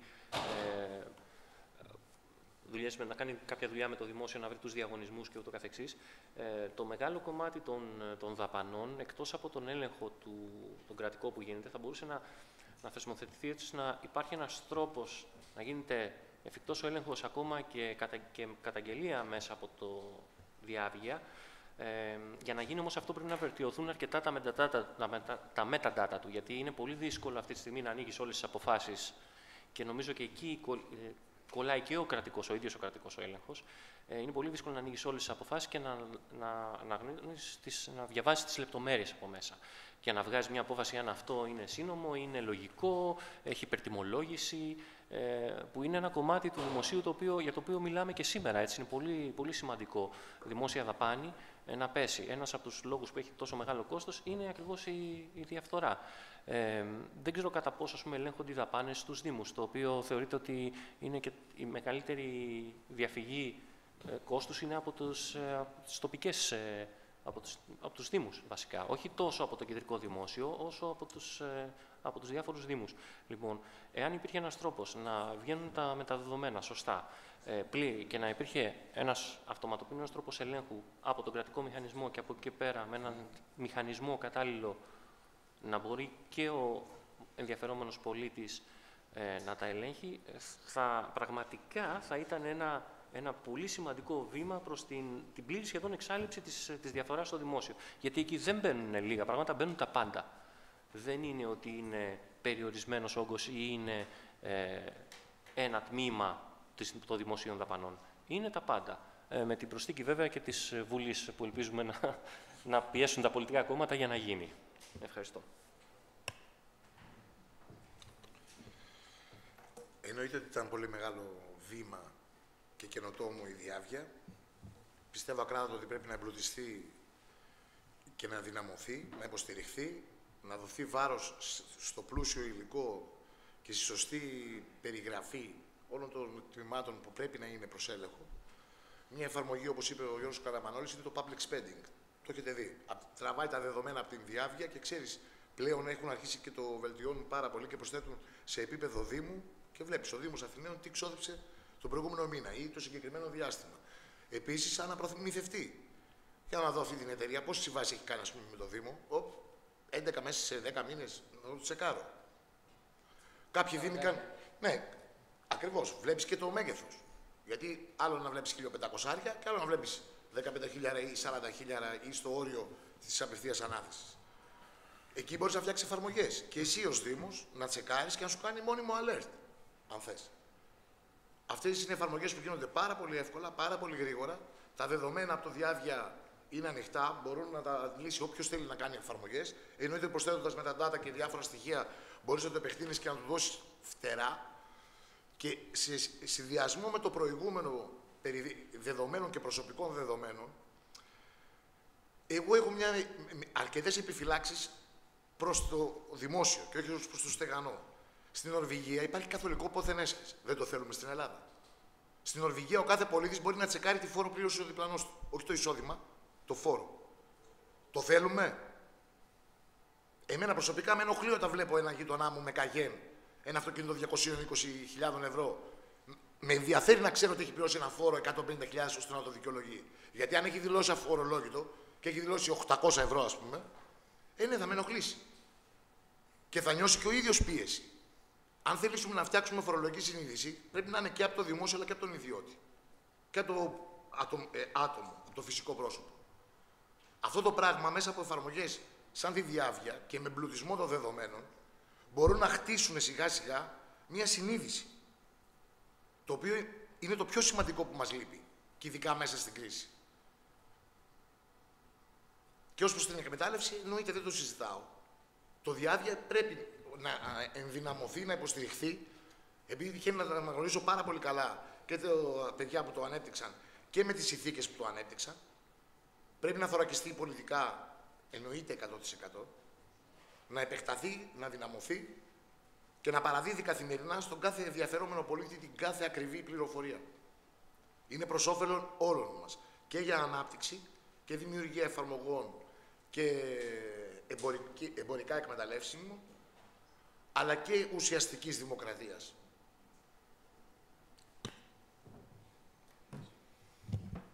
Η διάβια είναι η τελευταία μου ευκαιρία να σας πείσω ότι το ανοιχτό λογισμικό είναι ιδεολογία, οπότε θέλω να κάνω κάτι έξυπνο. Όχι, δουλεύει μόνο το αυτόματα.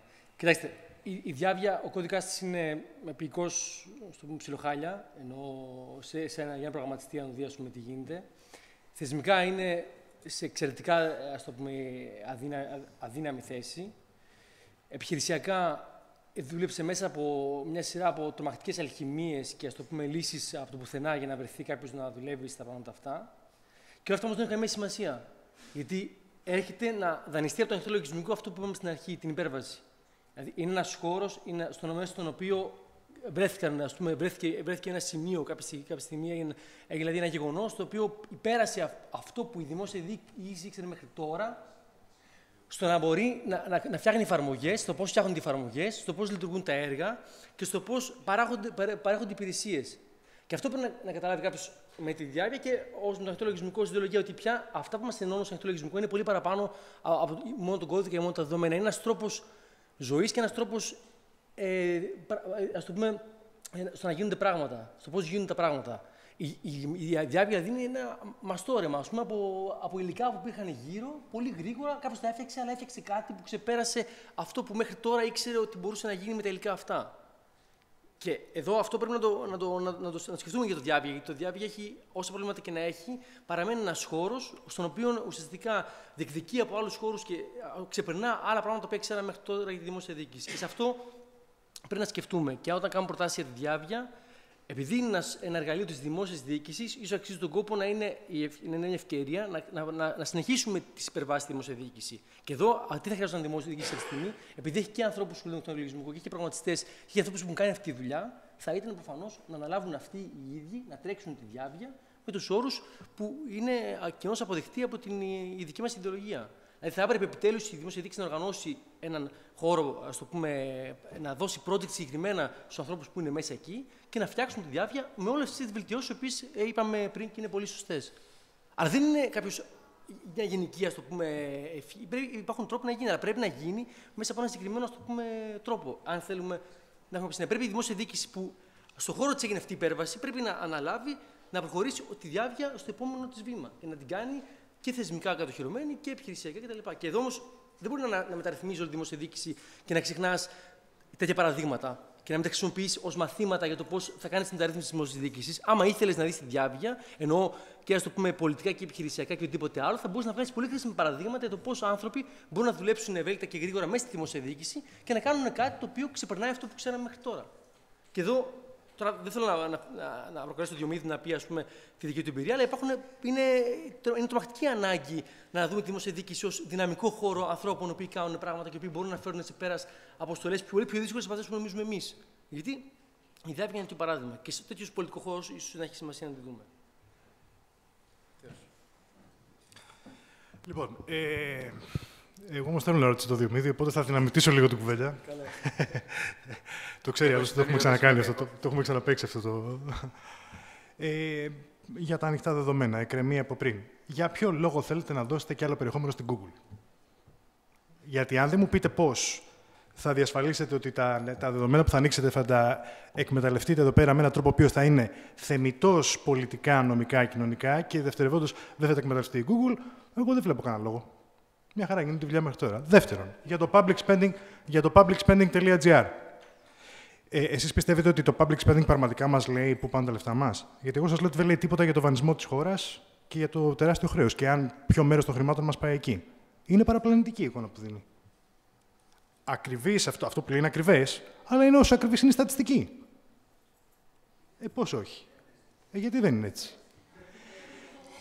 Τι μαθαίνετε από τον πίνακα που λέει ότι το 2013 οι 10 ανάδοχοι του δημοσίου με τα μεγαλύτερα ποσά πληρωμών είναι η Εγνατία Οδός με περίπου 100 εκατομμύρια, το ΙΚΑ, η Ολυμπία, η ΔΕΗ, η ΑΕΓΕΚ, ο ΟΣΕ και ο Μορέας? Τι μάθατε για το πού πάνε τα χρήματά μας?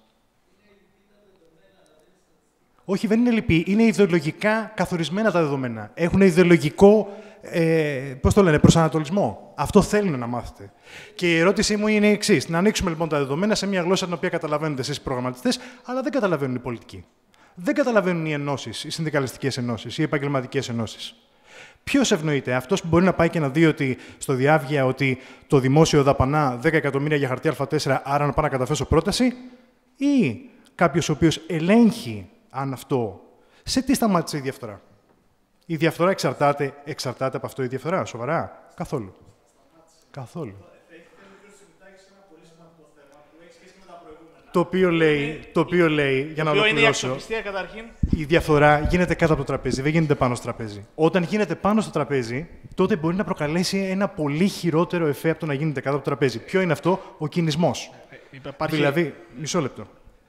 Δηλαδή, το ότι θα δείτε ότι κάποιος, ας πούμε, υπάρχει μια ανώνυμη καταγραφή στο public spending που λέει ότι κάποιος στον Αττικό Μετρό έδωσε 12.000 για ασφαλιστικά. Σε μένα δεν λέει τίποτα αυτή η πληροφορία. Σε κάποιον όμως μπορεί να λέει κάτι αυτή η πληροφορία. Εντάξει. Και ενδεχομένως του λέει ότι αυτό παρανόμως έγινε. Okay. Και του ανάβουν τα λαμπάκια. Ορθά του ανάβουν τα λαμπάκια, γιατί αυτή η πληρωμή έγινε παράνομα. Αυτό νομιμοποιεί τον κινησμό.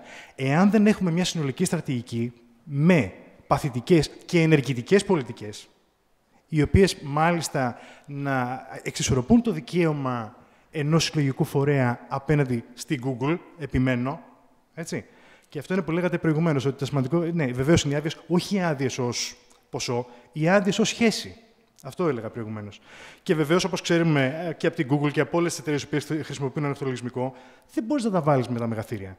Αν δεν έχεις εθνική πολιτική και εθνική στρατηγική. Χρειάζεται παρεμβατισμός. Και εδώ θα διαφωνήσω με το ιδεολογικό κομμάτι που λέει ο Θανάσης ο Πρίφτης.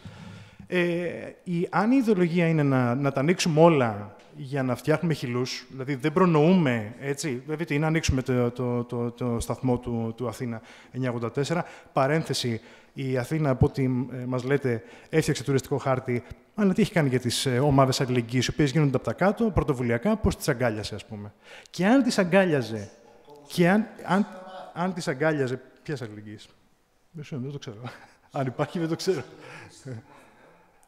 Εντάξει, λοιπόν. Λειτουργεί εδώ και 6 μήνες. Ωραία. Με απίστευτη απόδοση και συμμετοχή και εθελοντών. Ωραία, παρήγορο αυτό. Χαίρομαι που το ακούω. Υπάρχουν και άλλα θέματα, αλλά δεν τις παρούσα, θα συζητήσουμε μετά. Θέλω να πω, είναι ένα πλέγμα πολιτικών που χρειάζεται. Ελπίζω να το δυναμήτησα. Αρκετά. Με τον κύριο Σπινέλη έχουμε στο παρελθόν ξανασυζητήσει αυτό το θέμα. Εγώ περιμένω να παρέμβει και ο ίδιος. Πάντως, αν μου επιτρέπετε, ο κ. Τσιμητάκης έθεσε ένα πολύ σημαντικό θέμα, το οποίο βασικά έθεσε πολλά, αλλά εγώ εκεί που θα σταθώ είναι στο θέμα της αξιοπιστίας των δεδομένων. είναι πολύ σημαντικό ότι πέρα από το να έχουμε ανοιχτά δεδομένα, που είναι ένα πρώτο βήμα, και εδώ θα πω, επειδή έγινε το σχόλιο για τη διάβγεια και το public spending και όλες τις μεταεφαρμογές, προφανώς η διάβγεια δεν λύσει όλα τα προβλήματα του κράτους. Δεν ήρθε με ένα μαγικό ραβδάκι να λύσει κάτι. Έκανε όμως κάτι πολύ πρωτοποριακό, έκανε ένα πρώτο βήμα. Σκεφτείτε ότι κάποιοι πίστευαν ως νόμιμη διαδικασία το ότι μπορούν να παίρνουν αριθμό πρωτοκόλλου 6 μήνες πίσω, δηλαδή μετά από 6 μήνες να παίρνουν αριθμό πρωτοκόλλου για μια απόφαση του παρελθόντος ή να αλλάζουν αποφάσεις του παρελθόντος και να τις βάζουν κάτω από το τραπέζι. Σκεφτείτε ότι στη δημόσια διοίκηση υπήρχαν κάποιοι που αποφάσεις οι οποίες έπρεπε να είναι δημόσιες, τις εμπορευόντουσαν ως οι μεσάζοντες που σου δίναν την πληροφορία ότι υπάρχει και αυτή η εγκύκλειος, την οποία δεν την ξέρει πολλοί κόσμος, και αυτό έδινε αξία στον κόσμο. Αυτά όλα δεν τα έχουμε ξεχάσει. Έχετε δίκιο. Εγώ σας λέω λοιπόν το εξής. Ναι, αλλά επειδή μιλήσατε κύριε Τσιμητάκη... Ναι, αλλά μία φράση και θα σας βοηθήσει αυτό που θα πω. Εγώ σας λέω ότι υπάρχουν σήμερα μέσα στο δημόσιο συμπλέγματα επίρρκων υπαλλήλων, εταιριών κτλ. Που είναι πιο ισχυρά και από τον Υπουργό. Που υπάρχουν, δεν διαφωνεί κανείς. Πώς θα τα αντιμετωπίσετε με τη διάβγεια? Δεν γίνεται. Θα τα αντιμετωπίσετε όταν αυτή η κατάσταση που υπάρχει τώρα, όπως είπαν οι συνάδελφοι, βελτιωθεί. Και υπάρχουν και τεχνικές λύσεις που χρειάζονται, υπάρχουν και θεσμικές. Μπορούμε να μιλήσουμε πολλή ώρα για αυτό.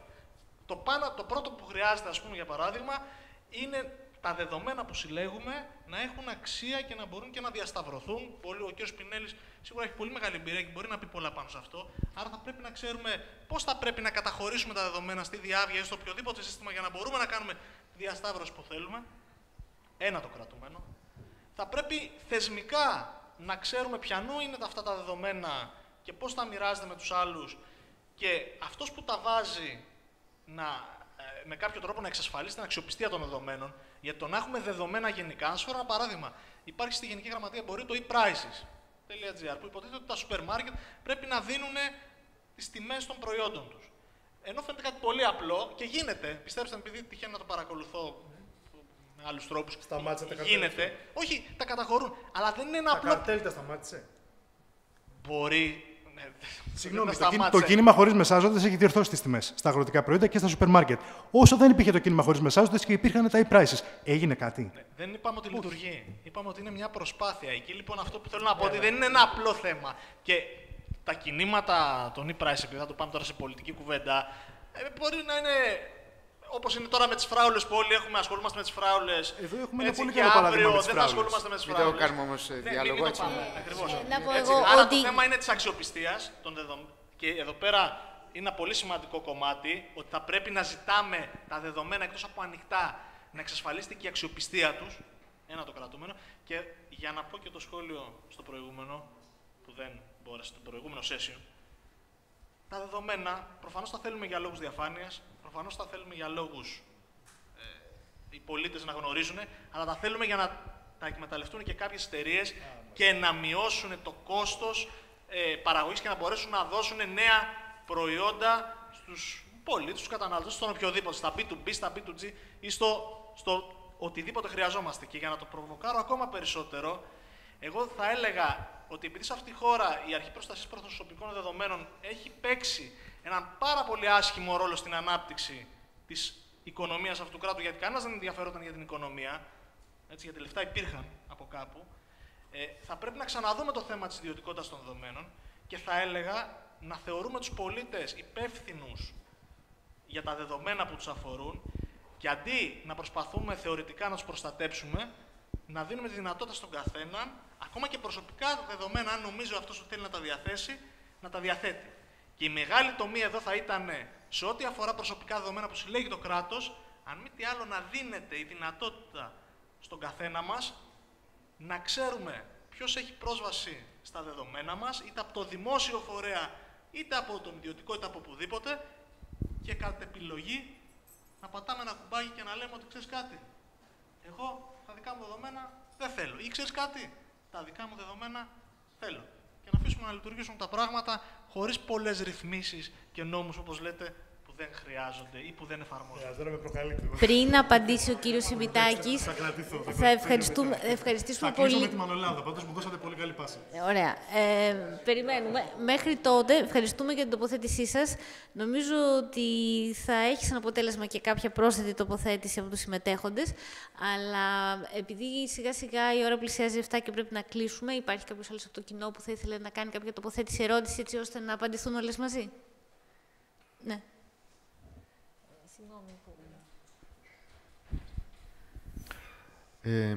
Εντάξει, εγώ ήθελα να βάλω 2 στοιχεία. Το πρώτο είναι το εξής.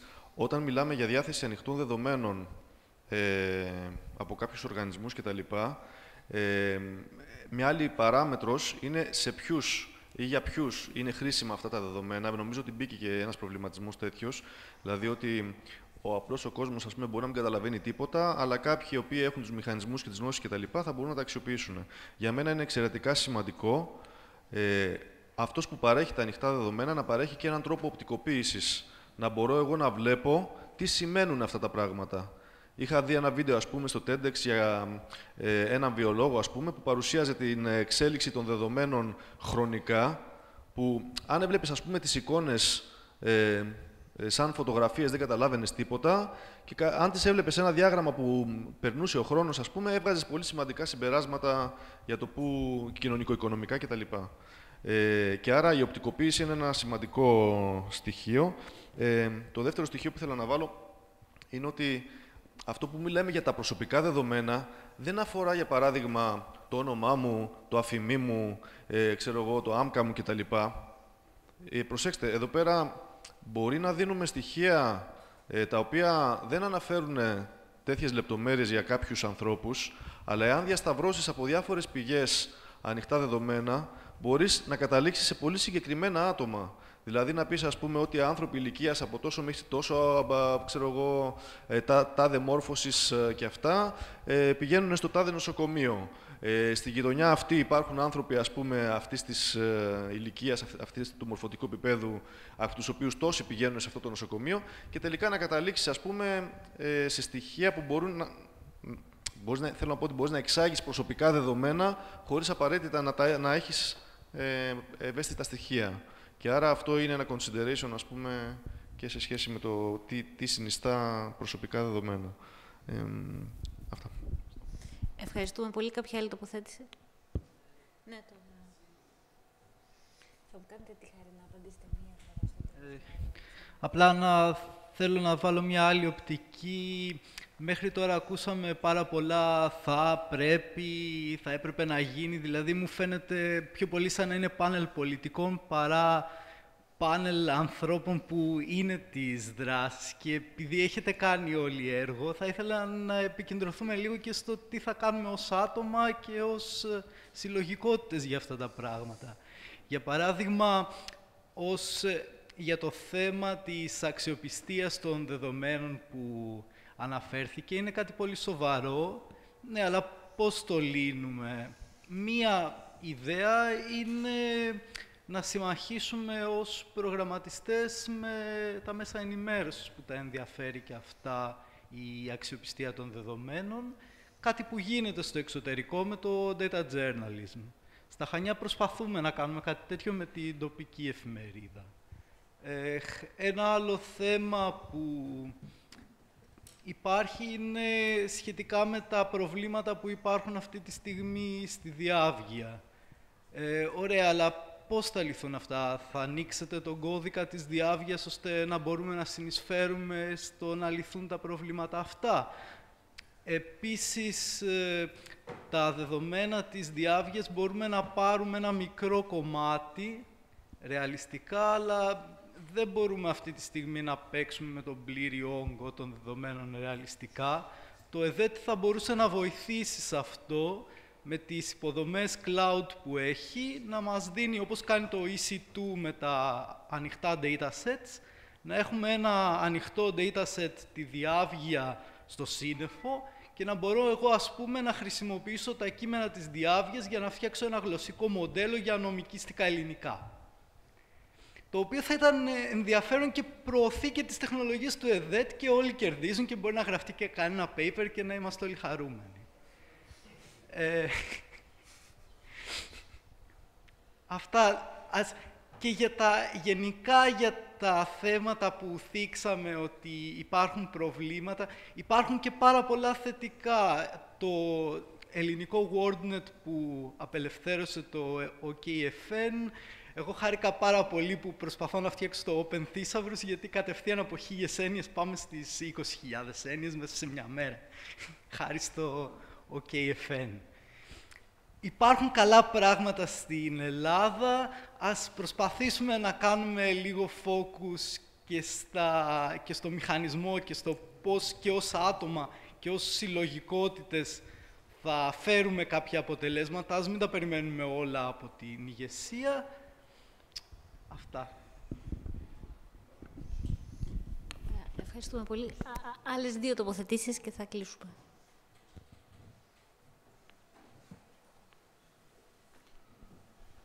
Εγώ λίγο περισσότερο ερώτηση είναι μάλλον αυτό. Εγώ εργάζομαι στη δημόσια διοίκηση, λειτουργώ με το πρόγραμμα Διάβια. Ίσως να είμαι και μοναδική στην υπηρεσία μου που το κάνει. Θέλω να ρωτήσω το εξής. Από τις κοινότητες γενικά του ΕΛΑΚ και του ελεύθερου λογισμικού έχουμε μάθει να προσφέρουμε και να έχουμε και feedback από αυτό. Δηλαδή, να μαθαίνουμε από αυτό, να διορθωνόμαστε από αυτό ή, στη χειρότερη μάλλον των περιπτώσεων, να ελεγχόμαστε από τους άλλους για αυτό που εμείς έχουμε συντάξει. Πού ακριβώς η Διάβια βοηθάει τον Έλληνα πολίτη, όχι τις κοινότητες, τις εταιρείες για να αναπτύξουν πράγματα, τον Έλληνα πολίτη που θα δει μια ατασταλία, να πει εκεί το ένταλμα αυτό δεν έπρεπε να βγει.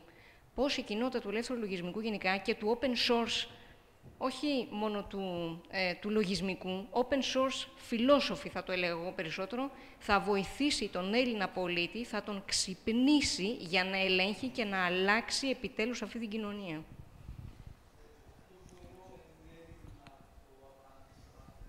Όχι. Λυπάμαι. Δεν θα σας αφήσω. Άλλη μία τοποθέτηση, όχι επανάληψη, κάποιος που δεν έχει μιλήσει.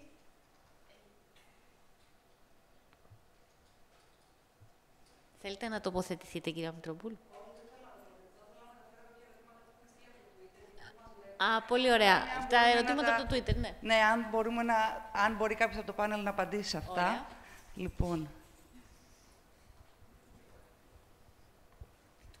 το πρώτο ερώτημα ήταν αν γνωρίζει κάποιος να μας πει ποιες κανονιστικές διατάξεις εκκρεμούν για τη δημιουργία του αποθετηρίου που είπαμε. Των ανοιχτών δεδομένων. Των ανοιχτών δεδομένων. Και όχι μόνο για των ανοιχτών δεδομένων, και για τον κώδικα, για το repository του κώδικα για το δημόσιο. Και το δεύτερο είναι αν πιστεύουμε ότι θα γίνει κάτι με το να σταματήσουν να βγαίνουν διαγωνισμοί φωτογραφικοί και μάλιστα με ονομασίες προϊόντων που είναι ακόμα χειρότερο. Αυτό, αν κάποιος θέλει το πάνελ να τοποθετηθεί. Ωραία. Επομένως, να ξεκινήσουμε με το πάνελ, παρακαλώ. Μην ξεκινήσετε να απαντήσετε στο τελευταίο ερώτημα. Να το αφήσουμε αυτό για το τέλος. Να μην ξεκινήσουμε να απαντάμε πότε θα σταματήσουν να βγαίνουν διαγωνισμοί που θα αναφέρουν μέσα συγκεκριμένα προϊόντα. Να δοκιμάσουμε πρώτα να απαντήσουμε τα υπόλοιπα και να κλείσουμε με αυτό. Μπορώ να πω απλά ένα παράδειγμα τέτοιο, το οποίο δεν ήταν κακόβουλο. Τώρα, αφού χαμογελάτε, δεν μπορώ να σας πω. Ένας υπάλληλος, δεν υπήρχε δεύτερος. Αυτό έγινε σε μια υπηρεσία δημόσια που εδρεύει στη Μεσογείο. Ο άνθρωπος ήξερε ότι υπάρχει μόνο το Office. Κανένα άλλο. Και πήραν 2 καινούριους υπολογιστές και έβγαλε διαγωνισμό και έγραφε 2 Office σαν και αυτό. Αυτό το κρατήσει αντίγραφο. Και διαγωνισμός για προμήθεια 2 αδειών Office, Microsoft, έτσι. Σαν και αυτό είχε βάλει φωτοτυπία της άδειας του Microsoft Office. Δεν ήξερε άλλος πώς γίνεται κάνει η διαδικασία. Σας λέω την πιο απλή περίπτωση που έχει βγει το δημόσιο. Αν ήταν ο μόνος που μπορούσε να το χρησιμοποιήσει. Ορίστε. Αν ήταν ο μόνος που μπορούσε να το χρησιμοποιήσει, σωστό και συνεχές. Γιατί μόνο αυτό. Ναι, πράγματι υπάρχουν και θέματα γνώσεων σε αυτό το τομέα. Δηλαδή, είναι πολύ δύσκολο να ρίξεις απευθείας ότι κάποιος φταίει, γιατί πρέπει να ξέρει κιόλας. Δεν είναι μόνο αυτό. Έχει πάρα πολλά. Ναι. Παίζουν πάρα πολλά. Απλά μισό λεπτό να απαντήσω σε δύο θέματα. Καταρχήν, για το ανοιχτά δεδομένα, πώς θα χρησιμοποιηθούν και από ποιους. Το πώς θα χρησιμοποιηθούν το ορίζει ο νόμος και η κανονιστική διάταξη που θα βγει. Εάν χρησιμοποιηθούν από κάποιους παράνομα ή για λάθος σκοπούς, δεν φταίνουν τα δεδομένα, φταίει αυτός που τα χρησιμοποίησε. Γι' αυτό έχουμε νόμους. Οπότε, εάν για παράδειγμα η Google πάρει και χρησιμοποιήσει τα ανοιχτά δεδομένα του κτηματολόγιο χωρίς να πληρώσει για αυτά τα δεδομένα το κτηματολόγιο, παρανόμησε η Google και είμαστε μέσα στα δικαιώματά μας να τη μηνύσουμε. Αυτό το ξέρω προσωπικά και από την δική μου την εμπειρία, όπως είπα προηγουμένως με το κτηματολόγιο, γιατί προσπαθήσαμε εμείς να αγοράσουμε δεδομένα από το κτηματολόγιο. Το κτηματολόγιο υποτίθεται με την κανονιστική διάταξη θα μπορούσε να πουλήσει δεδομένα σε ιδιωτικές εταιρείες για χρήση σε εμπορικές εφαρμογές. Το κράτος από αυτό θα είχε έσοδα. Και μιλάμε για έσοδα της τάξης, είχαν υπολογιστεί πέρσι που είχαμε πάει στο κτηματολόγιο, της τάξης των 150 εκατομμυρίων ευρώ για εμπορικές εφαρμογές. Δεν μιλάμε για τις ελεύθερες εφαρμογές, μιλάμε για τις εμπορικές. Εμείς αναγκαστήκαμε τελικά να δώσουμε 15.000 ευρώ το χρόνο στην Google για να πάρουμε τα δικά της δεδομένα. Δεν θα ήταν πολύ καλύτερα να είχε βγει η κανονιστική διάταξη και να μπορούμε να χρησιμοποιήσουμε τα ανοιχτά δεδομένα για εμπορική εφαρμογή, πληρώνοντας και με έσοδα του κράτους? Αυτή τη στιγμή το κράτος έχασε τα έσοδα από τις 15.000 ευρώ, το ΦΠΑ, γιατί το ΦΠΑ της Google δεν πληρώνεται στην Ελλάδα, πληρώνεται στην Ιρλανδία, η οποία έχει 12%. Εκεί έχει την έδρα της. Εμείς δεν μπορούσαμε να κάνουμε κάτι γι' αυτό. Οπότε χάνει το κράτος. Μετά, η χρήση, αν θα είναι ηθική.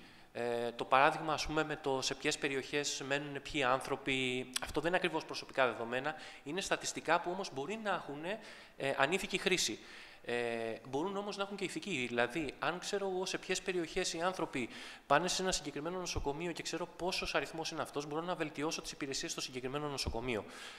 Αν ξέρω το επίπεδο της μόρφωσης στη συγκεκριμένη περιοχή, μπορώ να βελτιώσω τις υποδομές, τις σχολικές, να δω ότι υπάρχει κάποιο πρόβλημα. Δεν είναι μόνο θέμα δηλαδή να το χρησιμοποιήσω κατά, μπορώ να το χρησιμοποιήσω και αντίστροφα υπέρ. Το πρώτο πράγμα που πρέπει να κοιτάμε είναι πώς να το χρησιμοποιήσουμε υπέρ και να θωρακίσουμε αυτή τη χρήση του. Ρώτησε νομίζω κυρίως για την ασφάλεια των δεδομένων, πώς την βεβαιώνουμε. Εσείς ρωτήσατε για την αξιοπιστία των δεδομένων. Ναι, την αξιοπιστία των δεδομένων. Ναι.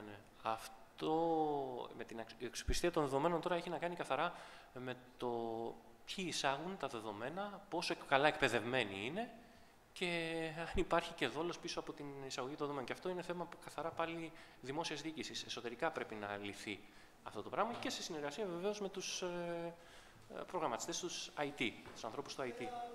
Ναι. Βεβαίως. Αυτό είναι για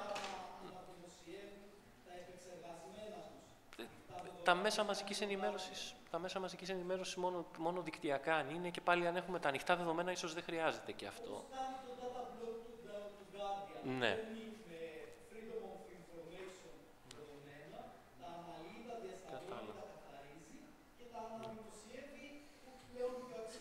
Ναι, σε αυτό δεν ξέρω αν έχουν απαντήσει κάτι άλλο. Εγώ πάντως αυτά είχα να πω για αυτά τα θέματα και δυστυχώς πρέπει να φύγω κιόλας γιατί έχω ανηλυμένες υποχρεώσεις. Δεν θα είμαι στις μπύρες, αν και θα το ήθελα πολύ, αλλά αργήσαμε. Τώρα θα περιμένετε 5 λεπτά να τελειώσουμε. Θα είναι σύντομες οι υπόλοιπες τοποθετήσεις, έτσι ώστε να ολοκληρώσουμε. Σχετικά με την ερώτηση που διατυπώθηκε για το κομμάτι της νομοθεσίας που οδηγεί σε αυτή τη φιλοσοφία, σε αυτή την κουλτούρα, δηλαδή στο να διαδίδεται το ανοιχτό λογισμικό, είναι το άρθρο 19 του νόμου για την ηλεκτρονική διακυβέρνηση. Άρα και γενικά φαντάζομαι, δεν είμαι ειδικός να το γνωρίζω, δεν είμαι νομικός, έτσι, αλλά νομίζω είναι και κάποιες κατευθύνσεις της κοινότητας. Άρα σίγουρα για το κομμάτι που αφορά την εθνική νομοθεσία είναι το άρθρο 19 του 3979, για το οποίο χρειάζεται εξειδίκευση, δηλαδή να βγει κάποια απόφαση για να ενεργοποιηθεί η διάταξη του νόμου. Όχι, εφαρμοστική διάταξη. Μπορεί να είναι και μια πολιτική εφαρμοστική. Ωραία. Να πάμε στο... Θα μπορεί να βγει και η εφαρμοστική διάταξη, η πολιτική απόφαση και να ενεργοποιηθεί. Να πάμε και στο κοντινό μου κομμάτι του πάνελ. Θα αφήσουμε τον κύριο Πρίφτη για το τέλος, μια που εκπροσωπεί εδώ την ΕΛΑΚ, να τελειώσει η ΕΛΑΚ. Σωστό. Και πήρε και καρέκλα, γιατί οι υπόλοιποι κινδυνεύσαμε να μην πάρουμε καρέκλες, επειδή δεν είμαστε στην ΕΛΑΚ. Λοιπόν, σε εσάς απαντάω μόνο. Και θέλω να πω δύο πράγματα. Τα δεδομένα είναι ένας πάρα πολύ ωραίος καινούριος όρος που έχουμε φτιάξει για να μιλάμε για μια πλουτοπαραγωγική πηγή που δεν είναι χαλκός, δεν είναι ψάρια, δεν είναι αγροτικά προϊόντα, είναι οι κοινωνικές μας σχέσεις. Ρυθμισμένες μέσα στην ιστορία, σφυριλατημένες μέσα σε πολιτικούς και κοινωνικούς αγώνες και τελικά τις οποίες έχουμε, ξέρετε, καταφέρει να έχουμε συνενέσει να τις ρυθμίσουμε κατά αυτόν τον τρόπο με πάρα πολύ κόπο. Και έρχεστε τώρα εσείς και μου λέτε, ναι, αλλά ξέρεις, αυτό είναι δεδομένα, ο ουδέτερος όρος, τον οποίο μπορώ να πάρω και να αξιοποιήσω για να αποκομίσω κέρδος. Τι μου λέτε? Το λέω για να πω ότι είναι πολύπλοκο το θέμα και νομίζω ότι το έχουμε εξαντλήσει, δεν χρειάζεται να μείνουμε παρακάτω. Θέλω να κάνω και ένα σχόλιο όμως για αυτό που λέγατε πριν, ότι ας εμπιστευτούμε τους πολίτες. Ωραία, να σας δώσω λοιπόν ένα παράδειγμα. Ενημερώθηκα πριν λοιπόν ότι ο Δήμος Αθηναίων έχει μια κοινωνική υπηρεσία. Στο Δήμο Αθηναίων υπάρχουν κοινωνικές πρωτοβουλίες που τρέχουν από τα κάτω, που έχουν ιστοσελίδες πάρα πολύ ενδιαφέρουσες, φτιαγμένες με ανοιχτό λογισμικό, τις οποίες ο Δήμος δεν μπορεί να αγκαλιάσει. Δεν τις αγκαλιάζει. Σας λέω ότι το Αλληλεγγύη για Όλους είναι ένα site το οποίο έχει μαζέψει καμία 200 από όλη την Ελλάδα. Υπάρχουν πρωτοβουλίες σε όλη την Αθήνα. Πώς ο Δήμος το αγκάλιασε αυτό? Είναι τεχνικό αυτό το θέμα? Όχι. Είναι πολιτικό αυτό το θέμα. Και έρχομαι και στη Μανολάδα.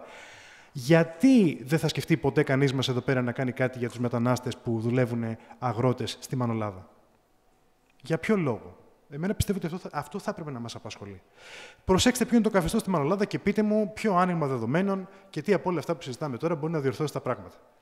Οι αγρότες εκεί πέρα, οι μετανάστες, είναι εποχικοί εργάτες, οι οποίοι δουλεύουν μαζικά στα φρολοχώραφα.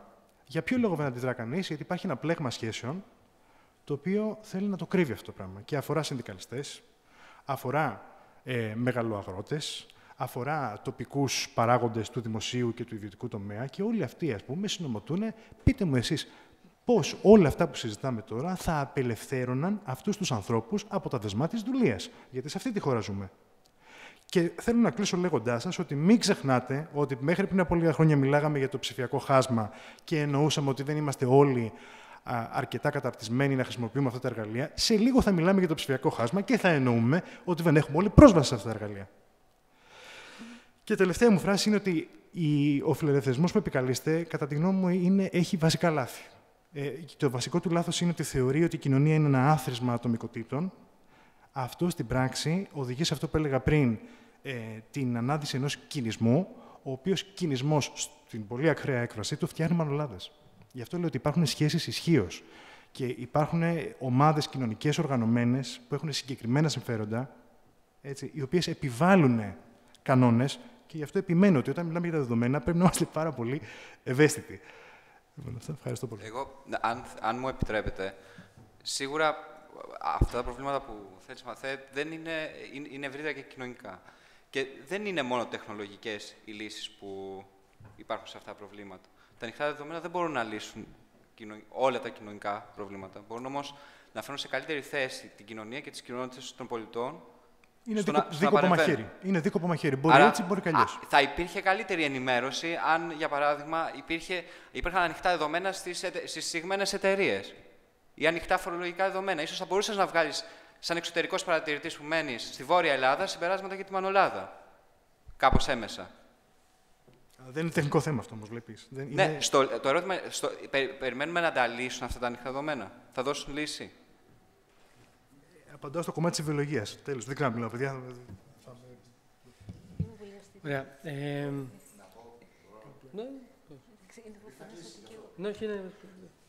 Τρία πράγματα. Ανοιχτά δεδομένα και προσφορά στον πολίτη είναι μια πολύ μικρή εφαρμογή που θα μπορούσαν να είχαν online, όπως είναι τώρα πλέον τα φαρμακεία, που να βλέπεις όχι μόνο το εφημερεύουν, αλλά και το συγκεκριμένο φάρμακο, το οποίο μπορεί να έχεις ανάγκη και να είναι σπάνιο. Και να μην πηγαίνεις ψάχνοντας όλα τα εφημερεύοντα, που μου έχει τύχει δυστυχώς, γιατί έχω περάσει οικογενειακά θέματα τέτοια, και να ψάχνω 12 η ώρα το βράδυ και έφυγα από το ένα άκρο της Αθήνας να πάω στο άλλο, γιατί δεν υπήρχε το φάρμακο. Ανοιχτά δεδομένα θα χτύπαγαν καμπανάκι για τη Μανολάδα και για όλη την Ηλία, που είναι το άνδρο φοροδιαφυγής, έχοντας το χαμηλότερο εισόδημα δηλωθέν σε όλη την Ευρώπη. Αυτό είναι στο χέρι μας να το κάνουμε. Αυτό το στοιχείο, εγώ το έμαθα δυστυχώς την προηγούμενη εβδομάδα. Εάν το ξέραμε και ήταν στα χέρια μας, θα χτύπαγαν καμπανάκια και στους πολίτες και στους πολιτικούς φορείς, αλλά και στις υπηρεσίες. Γιατί δεν μπορεί μια άκρος παραγωγική περιοχή, έχοντας 9.985 τόνους εξαγωγών πέση φράουλας, να έχει το χαμηλότερο εισόδημα στην Ευρώπη. Και ως προς το αγκάλιασμα των Δήμων, δεν κοιτάμε μόνο τι κάνουμε οι κεφαλοί, πρέπει και να προσεγγίζει τον Δήμο κάποιος που θέλει βοήθεια ή την αιγίδα του.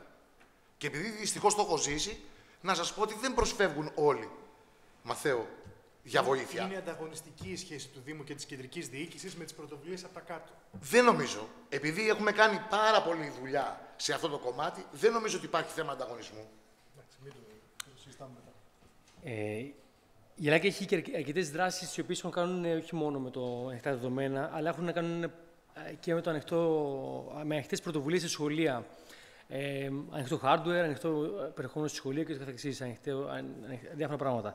Ένα από αυτά που τρέχαμε, και θα πω μια ιστορία για να κλείσω, γιατί δεν έχει νόημα πια να είμαστε σε αυτήν την αντιπαράθεση, ίσως, και ίσως πρέπει να δούμε περισσότερο τις υπερβάσεις που λέγαμε και πριν. Προσπαθώντας να προσεγγίσουμε τα σχολεία, διαβάζαμε διάφορα με το Θανάση, ο οποίος είναι κάτω και δεν πήρε το λόγο, δυστυχώς ή ευτυχώς. Προσπαθήσαμε να δούμε λίγο πώς θα προσεγγίζαμε τα παιδιά. Ήταν μέσα σε δημοτικό, ήμασταν σε πρώτη, δευτέρα, τρίτη δημοτικού, ας πούμε, και κάναμε υπολογιστές πράγματα με το LPC. Και προσπαθήσαμε να προσεγγίσουμε τα παιδιά να δούμε τι θα κάναμε τέλος πάντων εκεί. Έπεσε στα χέρια μας μια μελέτη, η οποία έλεγε ότι τα παιδιά, όταν είναι 4 χρονών, 4-5 χρονών στα νηπιαγωγεία, χρησιμοποιούν πάρα πολλά χρώματα. Δηλαδή, χρησιμοποιούν όλα τα χρώματα που μπορεί κάποιος να έχει στη διάθεσή του. Γιατί συνήθως τα σχέδια τους είναι πολύχρωμα. Όταν φτάνουν στα 8, το κυρίαρχο χρώμα είναι το στυλό και το γκρι. Και στα 8, στα 9 είναι δηλαδή στις τάξεις, ας πούμε, του δημοτικού. Το θέμα είναι τώρα, υπάρχει κανείς από εσάς που όταν το είδε αυτό να μην πει τι σχολείο είναι αυτό. Νομίζω ότι καταλαβαίνουμε, εγώ τουλάχιστον το συμπέρασμα που έβγαλε ήταν ότι για να φτάσουν τα παιδιά στα 8-9, να αφήσουν όλα τα χρώματα στην άκρη και να γράφουν μόνο με στυλό και με γκρι, κάτι έδειχνε όταν προσπαθούσαν να τρέξουν αυτό το project. Και τέλος πάντων, εκεί αρχίσαμε τις ιδεολογικές τοποθετήσεις και πόσο λάθος είναι το σχολείο και το ένα και το άλλο. Εγώ θα κλείσω όμως λέγοντας ότι μετά από ένα χρόνο που περάσαμε στα σχολεία, κάνοντας δράσεις με τα παιδιά, καλό θα είναι, και αυτό το λέω και σε εκπαίδευση αλλά και για γενικό το παράδειγμα πάλι, καλό θα είναι να βλέπουμε τι έχουν σχεδιάσει τα παιδιά με τα μολύβια και με τα γκρι. Και να μην μένουμε μόνο στο χρώμα που σχεδίασαν, αλλά να βλέπουμε λίγο παραπάνω τι σχεδιάσαν τελικά, τι ήταν αυτό που ήθελαν να δείξουν, ποιες ήταν οι αγωνίες τους εκεί, ποιες ήταν οι σχέσεις τους και τι ήταν αυτό που έβγαινε από τη δική τους πια σκοπιά, από τη δική τους πρωταγωνιστικό ρόλο στην τάξη για το σχολείο. Ποιο είναι το συμπέρασμα που βγαίνει από τα ίδια τα παιδιά. Ευχαριστώ πολύ. Κύριε Σπινέλη, εσείς μου θέλετε να κάνετε μια. Όπως είπατε, συντονίζω, δεν συμμετέχω, οπότε να ευχαριστήσω όλους για τη συμμετοχή. Να ευχαριστήσω εγώ όλους σας για τη συμμετοχή, να ευχαριστήσω καταρχήν την ΕΛΑΚ για την πρόταση για αυτό το τραπέζι, εσάς για το συντονισμό, όλους τους συμμετέχοντες που συμμετείχαν και ήρθαν εδώ. Και η αλήθεια είναι ότι έδωσαν το ένασμα για μια αρκετά ζωντανή συζήτηση. Να ευχαριστήσω κυρίως όλους εσάς που παρότι είστε εδώ από το πρωί, καθίσατε και μας ακούσατε με υπομονή τις 2 τελευταίες ώρες. Σας ευχαριστώ πολύ. Σας εύχομαι καλή συνέχεια. Ασπιρίνες στα κλικ.